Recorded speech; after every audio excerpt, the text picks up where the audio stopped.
मैं भुल नहीं सकता अपने उन्होंने दोस्तों को ਜਿਹੜੇ ਮੇਰੇ ਨਾਲ चौथी जमात तक पढ़ते सन। मेरा एक बहुत ही प्यारा दोस्त जी सरदार कंवर दिलजीत सिंह, वो मेरा यार सी। दो गुत्तां करदा सी, कुड़ियां वकल लगदा सी। दो गुत्तां उदों होंदियां सन, उदों दस्तारबंदी नहीं ना होई सी। प्रेमनाथ ईसर नूं मैं भुल नहीं सकदा, ਉਹਦੀ माता जी नहीं मैं भुल सकदा, उन्हां दा प्यार नहीं मैं भुल सकदा कि वो जिन्ना मैनूं प्यार देंदे सन ਜਦੋਂ उन्हां दे घर जांदे सां।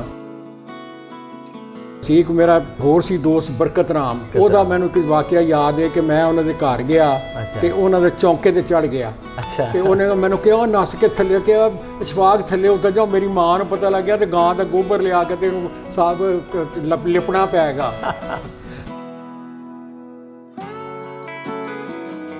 ਮੈਂ ਜੀ ਪਾਰਟਿਸਿਪੇਟ ਕਰਨਾ ਸ਼ੁਰੂ ਕੀਤਾ ਪਾਕਿਸਤਾਨ ਦੀ ਤਹਿਰੀਕ 'ਚ ਜਦੋਂ ਮੈਂ 5ਵੀਂ ਜਮਾਤ 'ਚ ਪੜ੍ਹਦਾ ਸੀ ਤੇ ਮੇਰੀ ਉਮਰ 10 ਕੁ ਸਾਲ ਸੀ। ਉਦੋਂ ਮੈਂ ਔਰਤਾਂ ਦੇ ਜਿਹੜੇ ਜਲੂਸ ਹੁੰਦੇ ਸਨ ਉਹਨਾਂ ਨਾਲ ਵੀ ਚਲਾ ਜਾਂਦਾ ਸੀ, ਮਰਦਾਂ ਦੇ ਜਲੂਸ ਵੀ ਚਲਾ ਜਾਂਦਾ ਸੀ। ਅਸੀਂ ਗੋਰੇ ਜਿਹੜੇ ਸਨ ਉਹ ਉਦੋਂ ਸ਼ੈਲ ਚਲਾਉਂਦੇ ਸਨ, ਜਿਹੜੀਆਂ ਅੱਖਾਂ ਸੁੱਜ ਜਾਂਦੀਆਂ ਸਨ, ਗਿੱਲੇ ਰੁਮਾਲ ਕਰਦੇ ਸਾਂ ਤੇ ਅਪ ਦਾ ਲੀਗ ਫਲੈਗ, ਡਾਊਨ ਦਾ ਯੂਨੀਅਨ ਜੈਕ। ਤੁਸੀਂ ਤੇ ਨਾਰਾ ਸੁਣਿਆ ਹੀ ਨਹੀਂ ਹੋਣਾ ਜਿਹੜਾ ਅਸੀਂ ਸੁਣਿਆ, ਕਿਉਂਕਿ ਤੁਸੀਂ ਯੂਨੀਅਨ ਜੈਕ ਨਹੀਂ ਦੇਖਿਆ ਤੇ ਅਸੀਂ ਤੇ ਗੁਲਾਮ हिंदुस्तान च पैदा होया, तुसीं ते आज़ाद हिंदुस्तान च पैदा होए। वो मेरी बेगम ने गया तो चुन के उन्हें कपड़े लैके ढेर लाया कि बुला के क्या, तो मैं कह रहा सरदार जी दसो किन्ने पैसे ने। उन्हें कहा जुत्ती ला लाओ तो फिर मेरे सिर ते मारो, नाले छोटा भरा कहते नाले पैसे मंगते हो। ਤੁਹਾਡੇ ਸਾਹਮਣੇ ਹੁਣ ਮੈਂ ਗੱਲ ਪਿਆ ਕਰਨਾ ਕਿ 15 16 18 ਸਾਲ ਦੀ ਗੱਲ ਹੋਣੀ ਹੈ ਜਾਪਾਨ 'ਚ, ਤੇ ਜੇ ਮੈਂ ਉਹ ਪੈਸੇ ਮੇਰੇ ਕੋਲ ਲੈ ਲੈਂਦੇ ਤੇ ਅੱਜ ਉਹ ਸਰਦਾਰ ਸਾਹਿਬ ਮੇਰੇ ਦਿਲ 'ਚ ਹੋਵੇ ਨਾ ਵਸਦੇ। ਜਾਂ ਮੈਂ ਤੁਹਾਡੇ ਨਾਲ ਹੁਣ ਗੱਲ ਕਰਦੇ ਹਾਂ, ਇਮੋਸ਼ਨਲ ਹੋ ਰਿਹਾ ਉਹਨਾਂ ਦੇ ਪਿਆਰ ਨੂੰ। ਤੇ ਮੈਂ ਜਦੋਂ ਦਿੱਲੀ ਗਿਆ ਤੇ ਮੈਂ ਬੜੀ ਕੋਸ਼ਿਸ਼ ਕੀਤੀ ਮੇਰੇ ਯਾਰ ਪੁਰਾਣੇ ਲੱਭ ਜਾਣ, ਪਰ ਮੈਨੂੰ ਉਹਨਾਂ ਨੇ ਉਹ ਲੱਭੇ ਨਹੀਂ ਫਿਰ। ਤੇ ਬਾਹਰ ਮੈਂ ਬੜੇ ਲੱਭਦਾ ਰਿਹਾ, ਪ੍ਰੇਮਨਾਥ ਈਸ਼ਰ ਦਾ ਵੀ, ਕੰਵਰ ਦਲਜੀਤ ਸਿੰਘ ਦਾ ਵੀ, ਬਰਕਤ ਰਾਮ ਦਾ ਵੀ। ਉਹ ਹਰ ਵੇਲੇ ਮੈਨੂੰ ਯਾਦ ਆਉਂਦੇ ਨੇ ਜੀ ਮੇਰੇ ਦੋਸਤ, ਔਰ ਉਹਨਾਂ ਦੀ ਮੁਹੱਬਤ, ਉਹ ਖਾਸ ਕਰ ਉਹਦੀ ਵਾਲਦਾ ਦੀ ਮੁਹੱਬਤ, ਉਹਦੀ ਵੱਡੀ ਭੈਣ ਦੀ ਮੁਹੱਬਤ, ਅਸੀਂ ਦੀਦੀ ਉਹਨੂੰ ਕਹਿੰਦੇ ਸਾਂ। ਉਹਨੇ ਉਹ ਨਹੀਂ ਭੁੱਲ ਸਕਦੀਆਂ। ਦਿਲਾਂ ਦੇ ਵਿੱਚ ਜਿਹੜੀ ਜਨਰਲ ਪਬਲਿਕ ਹੈ इंडिया पाकिस्तान दी दोनों ही प्यार चाहती है। जंग ते तरक्की तो वैसे भी इकट्ठी नहीं हो सकती, या जंग हो सकती है फिर तरक्की हो सकती। गल करनी जंग की तैयारी 'ਚ ही बंदा मर पैंदा है। जंग तो होनी कित्थे ने जी, जंग रखते मौतां ने दोवां दियां।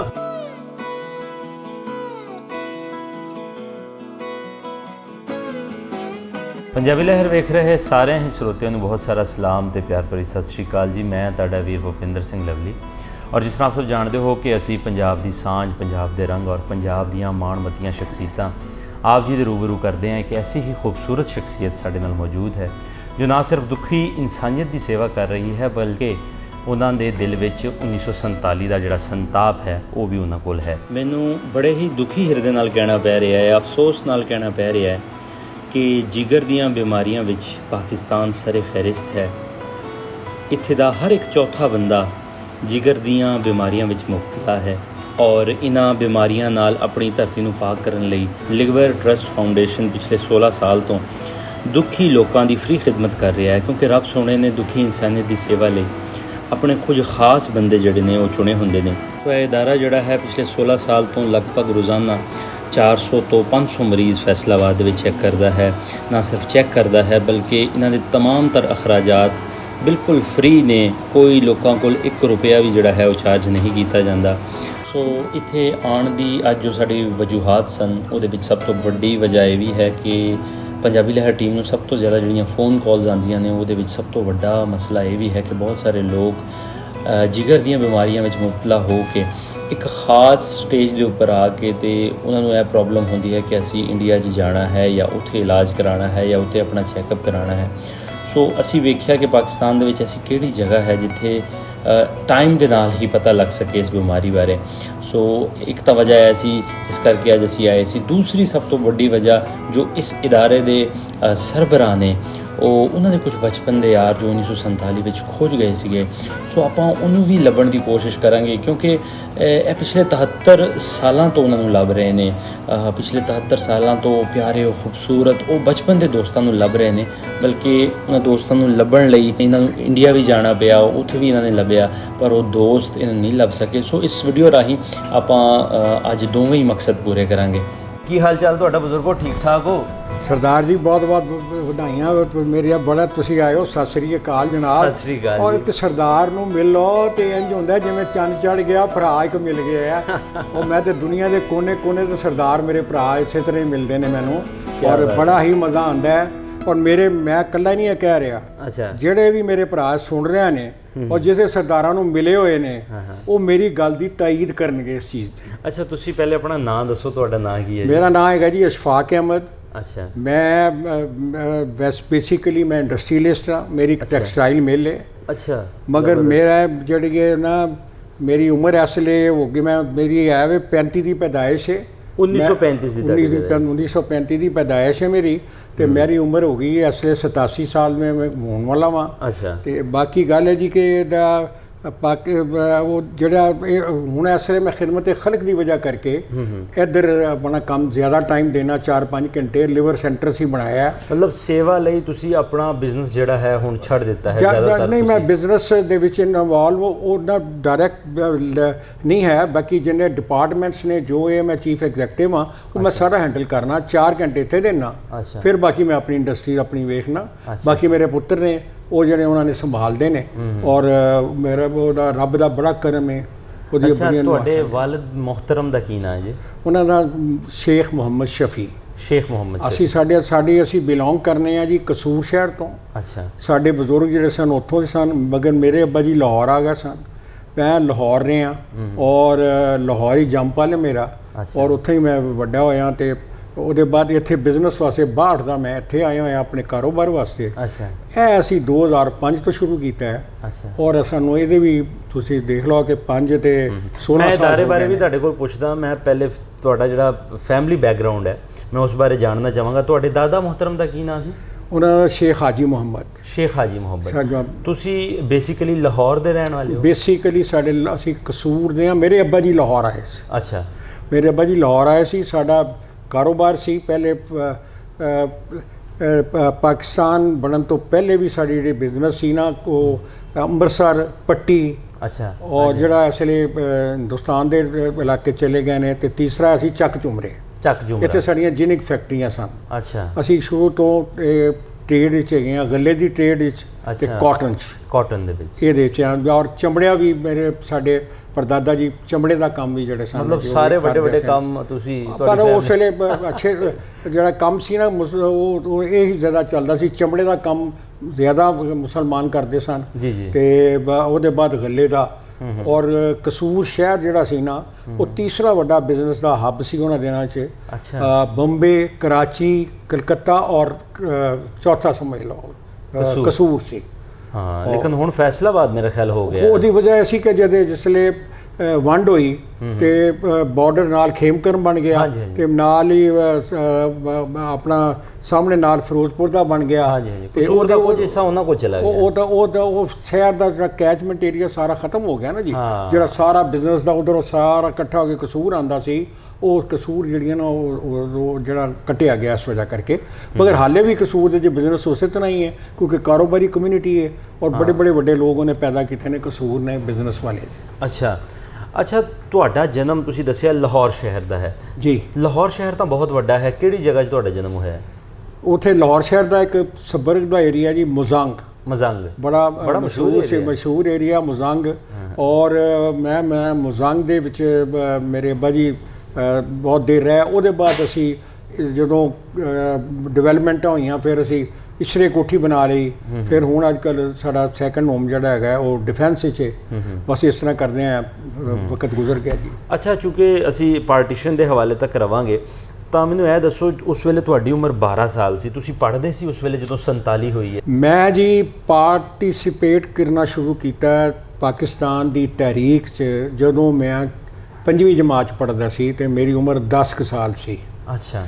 ਉਦੋਂ ਮੈਂ ਔਰਤਾਂ ਦੇ ਜਿਹੜੇ ਜਲੂਸ ਹੁੰਦੇ ਸਨ ਉਹਨਾਂ ਨਾਲ ਵੀ ਚਲਾ ਜਾਂਦਾ ਸੀ, ਮਰਦਾਂ ਦੇ ਜਲੂਸ ਵਿੱਚ ਚਲਾ ਜਾਂਦਾ ਸੀ। ਅਸੀਂ ਗੋਰੇ ਜਿਹੜੇ ਸਨ ਉਹ ਉਦੋਂ ਸ਼ੈਲ ਚਲਾਉਂਦੇ ਸਨ, ਜਿਹੜੀਆਂ ਅੱਖਾਂ ਸੁੱਜ ਜਾਂਦੀਆਂ ਸਨ, ਗਿੱਲੇ ਰੁਮਾਲ ਕਰਦੇ ਸਾਂ ਤੇ ਅਪ ਦਾ ਲੀਗ ਫਲੈਗ, ਡਾਊਨ ਦਾ ਯੂਨੀਅਨ ਜੈਕ। ਤੁਸੀਂ ਤੇ ਨਾਰਾ ਸੁਣਿਆ ਹੀ ਨਹੀਂ ਹੋਣਾ, ਜਿਹੜਾ ਅਸੀਂ ਸੁਣਿਆ, ਕਿਉਂਕਿ ਤੁਸੀਂ ਯੂਨੀਅਨ ਜੈਕ ਨਹੀਂ ਦੇਖਿਆ। ਤੇ ਅਸੀਂ ਤੇ ਗੁਲਾਮ ਹਿੰਦੁਸਤਾਨ 'ਚ ਪੈਦਾ ਹੋਏ ਹਾਂ, ਤੁਸੀਂ ਤੇ ਆਜ਼ਾਦ ਹਿੰਦੁਸਤਾਨ 'ਚ ਪੈਦਾ ਹੋਏ, ਪਾਕਿਸਤਾਨ 'ਚ ਪੈਦਾ ਹੋਏ। ਤੁਸੀਂ ਆਜ਼ਾਦ ਪਾਕਿਸਤਾਨੀ ਹੋ, ਮੈਂ ਗੁਲਾਮ ਹਿੰਦੁਸਤਾਨ 'ਚ ਪੈਦਾ ਹੋਇਆ ਸਾਂ। ਮਗਰ ਇੱਕ ਗੱਲ ਹੈ ਕਿ ਅਸੀਂ ਆਜ਼ਾਦੀ ਦੀ ਤਾਰੀਖ 'ਚ ਹਿੱਸਾ ਲਿਆ ਔਰ ਪੂਰੀ ਤਰ੍ਹਾਂ ਹਿੱਸਾ ਲਿਆ।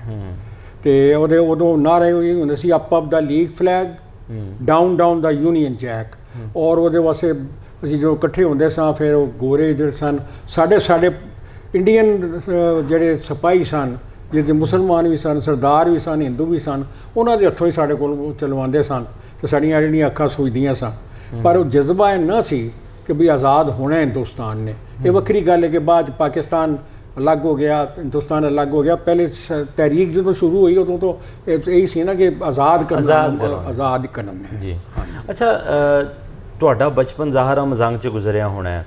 ਜ਼ਾਹਰਾ ਮਜ਼ੰਗ ਹੁਣ ਕਾਫੀ ਚੇਂਜ ਹੋ ਗਿਆ। ਮਜ਼ੰਗ ਦੀ ਉਹ ਕਿਹੜੀ ਗਲੀ ਸੀ, ਕਿਹੜਾ ਕੂਚਾ ਸੀ ਜਿੱਥੇ ਤੁਹਾਡਾ ਘਰ ਸੀਗਾ? ਚਾਹ ਪਿਛਵਾੜਾ ਜੀ। ਚਾਹ ਪਿਛਵਾੜਾ, ਚਾਹ ਦਾ ਮਤਲਬ ਹੁੰਦਾ ਖੂਹ। ਹਾਂਜੀ। ਪਿਛਵਾੜਾ ਉਹਦੀ ਬੈਕ। ਠੀਕ। ਚਾਹ ਪਿਛਵਾੜਾ ਸੀ, ਉਹ ਬੜਾ ਮਹੱਲਾ ਸੀ। ਸਾਡੇ ਮੋਸਟਲੀ ਜਿਹੜਾ ਸੀ ਉੱਥੇ ਅਰਾਈ ਬਰਾਦਰੀ ਸੀ। ਅੱਛਾ। ਸਾਡੀ ਸ਼ੇਖ ਬਰਾਦਰੀ ਦੇ ਵੀ ਬੰਦੇ ਘੱਟ ਸਨ, ਜ਼ਿਆਦਾ ਅਰਾਈ ਬਰਾਦਰੀ ਸੀ ਸਾਰੇ ਮਜ਼ੰਗੇ 'ਚ, ਕਿਉਂਕਿ ਜ਼ਿਆਦਾ ਕਾਰੋਬਾਰ ਸਨ, ਤਜਾਰਤੀ ਜਿਹੜੇ ਬੰਦੇ ਜਾਂ ਜਿਹੜੇ ਕਿਸਾਨ ਵਗੈਰਾ ਲੋਕ ਹੁੰਦੇ ਸਨ। ਮੈਨੂੰ ਹਾਲੇ ਤੱਕ ਯਾਦ ਹੈ ਜੀ, ਮੈਂ ਭੁੱਲ ਨਹੀਂ ਸਕਦਾ ਆਪਣੇ ਉਹਨਾਂ ਦੋਸਤਾਂ ਨੂੰ ਜਿਹੜੇ ਮੇਰੇ ਨਾਲ ਚੌਥੀ ਜਮਾਤ ਤੱਕ ਪੜ੍ਹਦੇ ਸਨ। ਕੌਣ ਪੜ੍ਹਦਾ ਸੀ ਤੁਹਾਡੇ ਨਾਲ? ਮੇਰਾ ਇੱਕ ਬਹੁਤ ਹੀ ਪਿਆਰਾ ਦੋਸਤ ਸੀ ਜੀ, ਸਰਦਾਰ ਕੰਵਰ ਦਿਲਜੀਤ ਸਿੰਘ। ਕੰਵਰ ਦਿਲਜੀਤ ਸਿੰਘ। ਹਾਂਜੀ। ਅੱਛਾ। ਉਹ ਮੇਰਾ ਯਾਰ ਸੀ, 2 ਗੁੱਤਾਂ ਕਰਦਾ ਸੀ। ਅੱਛਾ। ਕੁੜੀ ਵਕਲ ਲੱਗਦਾ ਸੀ, 2 ਗੁੱਤਾਂ ਹੁੰਦੀਆਂ ਸਨ ਉਦੋਂ ਦਸਤਾਰਬੰਦੀ ਨਹੀਂ ਨਾ ਹੋਈ ਸੀ ਉਹਦੀ, ਤੇ ਮੁੰਡਾ ਸੀ ਤੇ ਉਹ 2 ਗੁੱਤਾਂ ਆਪਣੇ ਵਾਲਾਂ ਦੀਆਂ ਬਣਾ ਕੇ ਨਾ ਕੇਸਾਂ ਦੀਆਂ ਤੇ ਉਹਨਾਂ ਕਰਦਾ ਸੀ। ਇੱਕ ਮੇਰਾ ਪ੍ਰੇਮਨਾਥ ਈਸਰ ਨੂੰ ਮੈਂ ਭੁੱਲ ਨਹੀਂ ਸਕਦਾ। ਪ੍ਰੇਮਨਾਥ ਈਸਰ, ਉਹਦੀ ਮਾਤਾ ਜੀ ਨਹੀਂ ਮੈਂ ਭੁੱਲ ਸਕਦਾ, ਉਹਨਾਂ ਦਾ ਪਿਆਰ ਨਹੀਂ ਮੈਂ ਭੁੱਲ ਸਕਦਾ ਕਿ ਉਹ ਜਿੰਨਾ ਮੈਨੂੰ ਪਿਆਰ ਦਿੰਦੇ ਸਨ ਜਦੋਂ ਉਹਨਾਂ ਦੇ ਘਰ ਜਾਂਦੇ ਸਾਂ। ਤੇ ਅਸੀਂ ਇੱਕ ਮੇਰਾ ਹੋਰ ਸੀ ਦੋਸਤ ਬਰਕਤ ਰਾਮ, ਉਹਦਾ ਮੈਨੂੰ ਇੱਕ ਵਾਕਿਆ ਯਾਦ ਹੈ ਕਿ ਮੈਂ ਉਹਨਾਂ ਦੇ ਘਰ ਗਿਆ ਤੇ ਉਹਨਾਂ ਦੇ ਚੌਂਕੇ ਤੇ ਚੜ੍ਹ ਗਿਆ। ਅੱਛਾ। ਤੇ ਉਹਨੇ ਮੈਨੂੰ ਕਿਹਾ ਨੱਸ ਕੇ ਥੱਲੇ, ਕਿਹਾ ਇਸ਼ਫਾਕ ਥੱਲੇ ਉਤਰ ਜਾਓ, ਮੇਰੀ ਮਾਂ ਨੂੰ ਪਤਾ ਲੱਗ ਗਿਆ ਤੇ ਗਾਂ ਦਾ ਗੋਬਰ ਲਿਆ ਕੇ ਤੇ ਇਹਨੂੰ ਸਾਫ ਲਿਪਣਾ ਪੈਗਾ। ਤੇ ਬਹਰਹਾਲ ਉਹ ਆ ਗਿਆ। ਮਗਰ ਸੀ ਉਸ ਵੇਲੇ ਸਾਡੀ ਬਿਲਕੁਲ ਇਸ ਤਰ੍ਹਾਂ ਹੀ ਇੱਕ ਯਕਜਹਿਤੀ ਸੀ ਔਰ ਬੜਾ ਸਿਲਸਿਲਾ ਸੀ। ਪਹਿਲੇ ਤਾਂ ਜਦੋਂ ਤਹਿਰੀਕ ਵੀ ਚੱਲੀ ਤਾਂ ਕਾਂਗਰਸ ਨੇ ਚਲਾਈ ਨਾ ਜੀ, ਤੇ ਉਦੋਂ ਤਾਂ ਸਾਰੇ ਮਿਲ ਕੇ ਕਰਦੇ ਸਨ। ਫਿਰ ਉਹਦੇ ਬਾਅਦ ਜਿਹੜਾ ਫੈਸਲਾ ਬਾਬਾ ਜੀ ਨੇ ਕੀਤਾ ਔਰ ਉਹਨਾਂ ਨੇ ਵੀ ਸਹੀ ਸੋਚ ਕੇ ਕੀਤਾ ਕਿ ਵੀ ਕਿਉਂਕਿ ਇੱਥੇ 1 ਵੋਟ 1 ਪਰਸਨ ਹੈ ਤੇ ਵੋਟਾਂ ਦੇ ਹਿਸਾਬ ਦੇ ਨਾਲ ਅਸੀਂ ਵੰਡੇ ਹੈਗੇ ਹਾਂ ਤੇ ਸਭ ਬੁਰਾ ਹਾਲ ਹੋ ਜਾਏਗਾ ਤੇ ਇਹਨਾਂ ਨੂੰ ਆਜ਼ਾਦ ਕਰ ਦਿਓ। ਲਿਹਾਜ਼ਾ ਉਹਨਾਂ ਨੇ ਕਿ ਵੱਖਰੀਆਂ ਮੁਸਲਿਮ ਸਟੇਟਸ ਨੇ ਅਲੱਗ ਹੋ ਜਾਣ, ਜਿਹੜੇ ਹੈਗੇ ਨੇ, ਔਰ ਉਹ ਬਾਕੀ ਅਲੱਗ ਹੋ ਜਾਣ। ਬਾਕੀ ਤੁਹਾਨੂੰ ਉਹਦਾ ਵਾਕਿਆ ਕਰਨ ਦੀ ਜ਼ਰੂਰਤ ਨਹੀਂ, ਤੁਹਾਨੂੰ ਸਾਰਿਆਂ ਨੂੰ ਪਤਾ ਹੈ। ਅੱਛਾ, ਮਜ਼ੰਗ ਦੇ ਵਿੱਚ ਕੋਈ ਨਾਮੀ ਗ੍ਰਾਮੀ ਸ਼ਖਸ ਹਿੰਦੂਆਂ ਵਿੱਚ, ਸਿੱਖਾਂ ਵਿੱਚ ਜਾਂ ਮੁਸਲਮਾਨਾਂ ਵਿੱਚ ਕੋਈ ਯਾਦ? ਦੇਖੋ ਜੀ, ਮੈਨੂੰ ਕਿਉਂਕਿ 10 ਸਾਲ ਦਾ ਸਾਂ, ਮੈਨੂੰ ਕੋਈ ਸਰਦਾਰਾਂ ਦਾ ਤੇ ਉਹਨਾਂ ਦਾ ਨਹੀਂ ਪਤਾ। ਬਾਕੀ ਸਾਡੇ ਜਿਹੜਾ ਮੇਅਰ ਆਫ ਜਿਹੜਾ ਸੀ ਨਾ ਆਪਣਾ ਲਾਹੌਰ, ਚੌਧਰੀ ਇਲਿਆਸ ਸਾਹਿਬ, ਉਹਦੇ ਬੇਟੇ ਦਾ ਨਾਂ ਹੈ, ਉਹਦਾ ਤਾਂ ਮੈਨੂੰ ਵੈਸੇ ਨਾਂ ਨਹੀਂ ਆ ਰਿਹਾ। ਉਹ ਲਾਹੌਰ ਦੇ ਮੇਅਰ ਵੀ ਰਹੇ ਨੇ। ਔਰ ਉੱਥੇ ਪਰ ਸਾਰੇ ਜਿਹੜੇ ਲੋਕ ਸਨ ਨਾ ਜੀ, ਉਹ ਸਾਰੇ ਅਸੀਂ ਜੀ ਅਸੀਂ ਘੜੇ ਦਾ ਪਾਣੀ ਪੀਂਦੇ ਸਾਂ, ਕੋਠੇ 'ਤੇ ਸੌਂਦੇ ਸਾਂ, ਬਾਜ਼ਾਰੋਂ ਬਰਫ਼ ਮੰਗਾ ਕੇ ਤੇ ਸ਼ਾਮ ਨੂੰ ਗਰਮੀਆਂ ਹੁੰਦੀ ਸੀ ਤੇ ਵਾਲਦਾ ਕਹਿੰਦੀ ਸੀ ਕਿ ਬਰਫ਼ ਲੈ ਆਓ, ਜਾ ਕੇ ਸਾਈਂ ਕੋਲ ਜਾ ਕੇ ਬਰਫ਼ ਲਿਆਈ ਦੀ ਸੀ।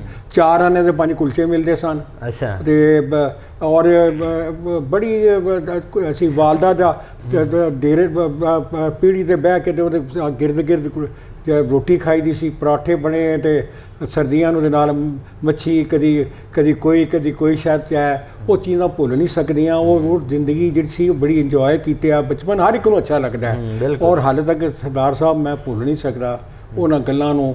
ਪੀੜੀਆਂ 'ਤੇ ਬਹਿ ਕੇ ਅਸੀਂ ਮਾਂ ਦੇ ਗਿਰਦ, ਚੁੱਲ੍ਹੇ ਦੇ ਗਿਰਦ ਕਹਿ ਕੇ ਕਰਨਾ। ਬਾਕੀ ਉਦੋਂ ਜਿਹੜਾ ਬੌਂਡ ਸੀ ਨਾ ਉਹ ਜ਼ਿਆਦਾ ਸਟਰੋਂਗ ਸੀ। ਫੈਮਿਲੀ ਬੌਂਡ ਵੀ ਬੜੇ ਸਟਰੋਂਗ ਸਨ, ਜਿਹੜੇ ਹੁਣ ਉਨੇ ਨਹੀਂ ਰਹੇ। ਅੱਛਾ, ਤੁਸੀਂ ਲਾਹੌਰ ਸ਼ਹਿਰ ਦੇ ਵਿੱਚ ਰਹੇ ਹੋ, ਤੁਹਾਡਾ ਇਰਦ ਗਿਰਦ ਤੁਹਾਡੇ ਕੋਲ ਹਿੰਦੂ ਸਿੱਖ ਸਾਰੇ ਰਹੇ ਨੇ, ਆਪਸੀ ਵਸੇਬ ਕਿੱਦਾਂ ਦਾ ਸੀ, ਰਹਿਣ ਸਹਿਣ? ਜਿੱਦਾਂ ਈਦ ਆ ਰਹੀ ਹੈ, ਦੀਵਾਲੀ ਆ ਰਹੀ ਹੈ, ਕਿਉਂਕਿ ਲਾਹੌਰ ਮਿਲ ਕੇ ਮਨਾਉਂਦੇ ਸਾਂ। ਕਦੀ ਕੋਈ ਕਿਸੇ ਗੱਲ ਤੇ ਤਕਰਾਰ ਜਾਂ ਕੋਈ ਤਫਰਕਾ? ਜਿਸ ਤਰ੍ਹਾਂ ਤੁਸੀਂ ਸਕੂਲ ਪੜ੍ਹੇ ਹੋ, ਪਹਿਲੇ ਕੋਈ ਨਹੀਂ ਹੁੰਦਾ ਸੀ। ਸਾਡਾ ਅੱਧਾ ਮਹੱਲਾ ਚਾਹ ਪਿਛਵਾੜੇ ਦਾ, ਉਹਦੇ 'ਚ ਸਾਰੇ ਲੋਕ ਹਿੰਦੂ ਜਾਂ ਕੋਈ ਸਰਦਾਰ ਕੋਈ ਸੀ, ਮਗਰ ਹਿੰਦੂਆਂ ਦਾ ਸੀ ਤੇ ਅੱਧਾ ਮੁਸਲਮਾਨਾਂ ਦਾ ਸੀ। ਅੱਛਾ। ਔਰ ਅਸੀਂ ਜਾਣਾ ਤੇ ਮੇਰੇ ਅੱਬਾ ਜੀ ਦੇ ਨਾਲ ਸਾਰੇ ਉਹ ਹਿੰਦੂ ਲੇਡੀਜ਼ ਜਿਹੜੀਆਂ ਸੀ ਬਾਹਰ, ਕਿਸੇ ਨੂੰ ਗਰਮੀ ਹੁੰਦੀ ਸੀ ਤੇ ਬਾਹਰ ਆਪਣੇ ਦਰਵਾਜ਼ੇ ਤੋਂ ਬਹਿ ਕੇ ਕੋਈ ਚਰਖਾ ਕੱਤ ਰਿਹਾ ਤੇ ਕੋਈ ਆਪਣਾ ਜਿਹੜਾ ਨਾ ਸੇਵੀਆਂ ਹੱਥ ਨਾਲ ਵੱਟ ਰਿਹਾ ਤੇ ਗੱਲ ਕਰਨਾ। ਮੈਂ ਜਾਣਾ ਤੇ ਉਹਨਾਂ ਨੇ ਮੈਨੂੰ ਬੜਾ ਹੀ ਪਿਆਰ ਦੇਣਾ ਤੇ ਉਹਨਾਂ ਨੇ ਗੱਲਬਾਤ ਕਰਨੀ। ਫਿਰ ਉਹਦੇ ਬਾਅਦ ਜਿਸਲੇ ਫਿਰ ਕੰਮ ਹੋਇਆ, ਆਜ਼ਾਦੀ ਦੀ ਗੱਲਬਾਤ ਹੋਈ, ਦੋਨੋਂ ਪਾਸੇ ਜਿਹੜੀਆਂ ਖਰਾਬੀਆਂ ਸ਼ੁਰੂ ਹੋਈਆਂ ਤੇ ਫਿਰ ਲੀਡਰਾਂ ਨੇ ਜੋ ਗੱਲਾਂ ਪਾਈਆਂ ਤੇ ਫਿਰ ਉਹ ਵੱਧ ਕੇ ਬਾਕੀ ਸਾਰਿਆਂ ਨਾਲ ਜ਼ਿਆਦਤੀਆਂ ਹੋਈਆਂ ਤੇ ਫਿਰ ਬਸ ਵਕਤ ਉਹ ਅਜੀਬ ਸੀ। ਅੱਛਾ, ਮੈਂ ਵੰਡ ਵਾਲੇ ਪਾਸੇ ਜਾਂਦਾ, ਤੁਸੀਂ ਮੈਨੂੰ ਦੱਸਿਓ, ਤੁਸੀਂ ਉਸ ਵੇਲੇ ਪੜ੍ਹਦੇ ਸੀ ਔਰ ਆਪਣੇ ਕੁਝ ਦੋਸਤਾਂ ਦਾ ਨਾਮ ਹੀ ਲਿਆ, ਤੁਸੀਂ ਕਿਹੜੇ ਸਕੂਲ 'ਚ ਪੜ੍ਹਦੇ ਰਹੇ ਹੋ ਉਸ ਵੇਲੇ? ਮੈਂ ਜੀ ਜਿਸ ਵੇਲੇ ਉਦੋਂ ਪੜ੍ਹਦਾ ਸੀ, ਉਦੋਂ ਤੇ ਸਾਡੇ ਮਹੱਲੇ ਦਾ ਸਕੂਲ ਹੀ ਸੀ, ਪ੍ਰਾਇਮਰੀ ਸਕੂਲ ਸੀ। ਉਹਦਾ ਜਿਹੜਾ ਕਾਰਪੋਰੇਸ਼ਨ ਦਾ ਪ੍ਰਾਇਮਰੀ ਸਕੂਲ ਹੁੰਦਾ। ਉਹਦੇ ਬਾਅਦ ਜਿਹੜਾ ਅਸੀਂ ਹਾਈ ਸਕੂਲ ਸੀ, ਉਹ ਸਾਡਾ ਹੈਗਾ ਸੀ ਮੁਜ਼ੰਗ ਅੱਡੇ। ਸਾਡੇ ਮੁਜ਼ੰਗ 'ਚ ਹੀ ਸੀ, ਮਗਰ ਚਾਹ ਪਿਛਵਾੜੇ ਤੋਂ ਜ਼ਰਾ ਦੂਰ ਸੀ। ਉੱਥੇ ਸੀ ਉਹ, ਤੇ ਉੱਥੇ ਜਿਹੜੇ ਮੇਰੇ ਹੈਡਮਾਸਟਰ ਸਨ ਬਹੁਤ ਹੀ ਪਿਆਰੇ ਸਨ। ਉਹ ਹੈਗੇ ਸਨ ਹਿੰਦੂ ਸਨ ਤੇ ਬਾਕੀ ਜਿਹੜੇ ਮੇਰੇ ਬਾਕੀ ਟੀਚਰ ਮੁਸਲਮਾਨ ਵੀ ਸਨ। ਔਰ ਬੜਾ ਕਿਸੇ ਦਾ ਨਾਮ ਚੇਤੇ ਹੈਡਮਾਸਟਰ ਉਹਨਾਂ ਦਾ ਬਾਬਾ ਜੀ ਉਹਨਾਂ ਨੂੰ ਕਹਿੰਦੇ ਸਾਂ। ਬਾਬਾ ਜੀ ਉਹਨੂੰ ਕਹਿੰਦੇ ਸਾਂ। ਆਪਣਾ ਜਿਹੜੇ ਹੈਡਮਾਸਟਰ ਸਾਹਿਬ ਨੂੰ ਉਹਨਾਂ ਦਾ ਪਿਆਰ ਵੀ ਬਿਲਕੁਲ ਜਿਹੜਾ ਸਾਰਿਆਂ ਨਾਲ ਇੱਕੋ ਜਿਹਾ ਸੀ। ਅਸੀਂ ਰਲ ਕੇ ਅਸੀਂ ਇਕੱਠੇ ਰਹਿੰਦੇ ਸਾਂ। ਤੁਹਾਡੇ ਘਰ ਤੋਂ ਜਿਹੜੇ ਤੁਸੀਂ ਆਪਣੇ ਦੋਸਤਾਂ ਦਾ ਨਾਮ ਲਿਆ ਵਾ, ਕਿੰਨੇ ਕੁ ਦੂਰ ਹੈਗੇ ਸੀਗੇ? ਲਾਗੇ ਸੀ ਜਾਂ ਦੂਰ ਸੀ? ਉਹ ਪ੍ਰੇਮਨਾਥ ਈਸਰ ਤੇ ਬਰਕਤ ਰਾਮ ਤੇ ਬਿਲਕੁਲ ਅਸੀਂ ਇਕੱਠੇ ਮਹੱਲੇ 'ਚ ਹੀ ਰਹਿੰਦੇ ਸਾਂ। ਮੈਂ ਤੁਹਾਨੂੰ ਦੱਸਿਆ ਨਾ, ਅੱਧਾ ਮਹੱਲਾ ਹਿੰਦੂਆਂ ਸੀ, ਅੱਧਾ ਸੀ। ਜਦੋਂ ਹਿੰਦੂਆਂ ਦਾ ਸ਼ੁਰੂ ਹੁੰਦਾ ਸੀ ਨਾ, ਪ੍ਰੇਮਨਾਥ ਈਸਰ ਦਾ ਘਰ ਆ ਜਾਂਦਾ ਸੀ। ਅੱਛਾ। ਔਰ ਉਹਦੀ ਵਾਲਦਾ ਮੋਹਤਰਮਾ, ਮੈਨੂੰ ਹਾਲ ਤੱਕ ਵੀ ਉਹਨਾਂ ਦਾ ਵਾਸਤੇ ਬੜਾ ਇਤਰਾਮ ਹੈ। ਉਹਨਾਂ ਨੇ ਕਲਾਮ ਪਾਕ ਵੀ ਰੱਖਿਆ ਹੋਇਆ ਸੀ, ਉਹਦੀ ਤਫਸੀਰ ਵੀ ਪੜ੍ਹਦੇ ਸਨ, ਉਹ ਦੇਖਦੇ ਸਨ। ਔਰ ਉਹ ਕਾਂਗਰਸੀ ਸਨ। ਅੱਛਾ, ਕਾਂਗਰਸ। ਹਾਂ, ਉਹਨਾਂ ਨੇ ਇੱਕ ਚਰਖਾ ਵੀ ਰੱਖਿਆ ਹੋਇਆ ਸੀ, ਜਿਹੜਾ ਕਿੰਨੇ ਜ਼ਿਆਦਾ ਹੀ ਇੱਕ ਵਕਤ ਦੇ ਨਾਲ ਕਿੰਨਾ ਜ਼ਿਆਦਾ ਹੀ ਉਹਦੇ ਨਾਲ ਬਣ ਜਾਂਦੀਆਂ ਸਨ ਤੰਦਾਂ। ਉਹ ਮਸ਼ੀਨੀ ਹੱਥ ਨਾਲ ਇੰਝ ਕਰਕੇ ਜਾਂਦੇ ਸਨ ਤੇ ਕਿੰਨੇ ਜ਼ਿਆਦਾ ਹੀ ਉਹਦੇ 'ਚ ਧਾਗੇ ਬਣ ਜਾਂਦੇ ਸਨ। ਤੇ ਉਹਨਾਂ ਨਾਲ ਸੀ, ਉਹਨਾਂ ਦੀ ਭੈਣ ਦੀ ਸ਼ਾਦੀ ਹੋਈ ਹੈ ਪ੍ਰੇਮਨਾਥ ਈਸਰ ਦੀ।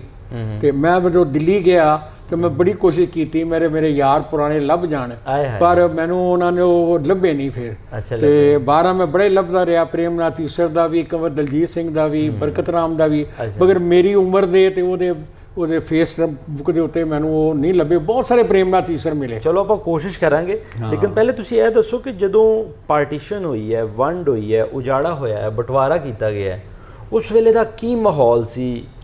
ਉਦੋਂ ਮਾਹੌਲ ਬਹੁਤ ਟੈਂਸ ਸੀ ਜੀ। ਉਦੋਂ ਬਹੁਤ ਟੈਂਸ ਸੀ ਕਿਉਂਕਿ ਉਧਰੋਂ ਬੜੀਆਂ ਲਾਸ਼ਾਂ ਜਿਹੜੀਆਂ ਸੀਗੀਆਂ, ਗੱਡੀਆਂ ਕੱਟੇ ਬੰਦੇ ਆਉਂਦੇ ਸੀ, ਉਹ ਆਉਂਦੇ ਸੀ। ਫਿਰ ਇਸ ਪਾਸੇ ਵੀ ਇਮੋਸ਼ਨਲ ਲੋਕ ਹੁੰਦੇ ਸੀ, ਲਿਹਾਜ਼ਾ ਸਾਡੇ ਵਾਲੇ ਬੰਦੇ ਸ਼ਿਫਟ ਕਰਕੇ ਤੇ ਉੱਥੇ ਆਪਣਾ ਕ੍ਰਿਸ਼ਨ ਨਗਰ ਦੇ ਕੋਲ ਇੱਕ ਬਹੁਤ ਵੱਡਾ ਬਣਿਆ ਅਸੀਂ ਸਕੂਲ ਹੈਗਾ ਸੀ, ਉੱਥੇ ਕੈਂਪ ਬਣ ਗਿਆ ਤੇ ਸਾਰੇ ਲੋਕ ਉੱਥੇ ਸ਼ਿਫਟ ਹੋ ਗਏ। ਬਲਕਿ ਅਸੀਂ ਆਪਣੇ ਹੈਡਮਾਸਟਰ ਸਾਹਿਬ ਨੂੰ ਮਿਲਣ ਵਾਸਤੇ ਉਸ ਕੈਂਪ ਵੀ ਗਏ।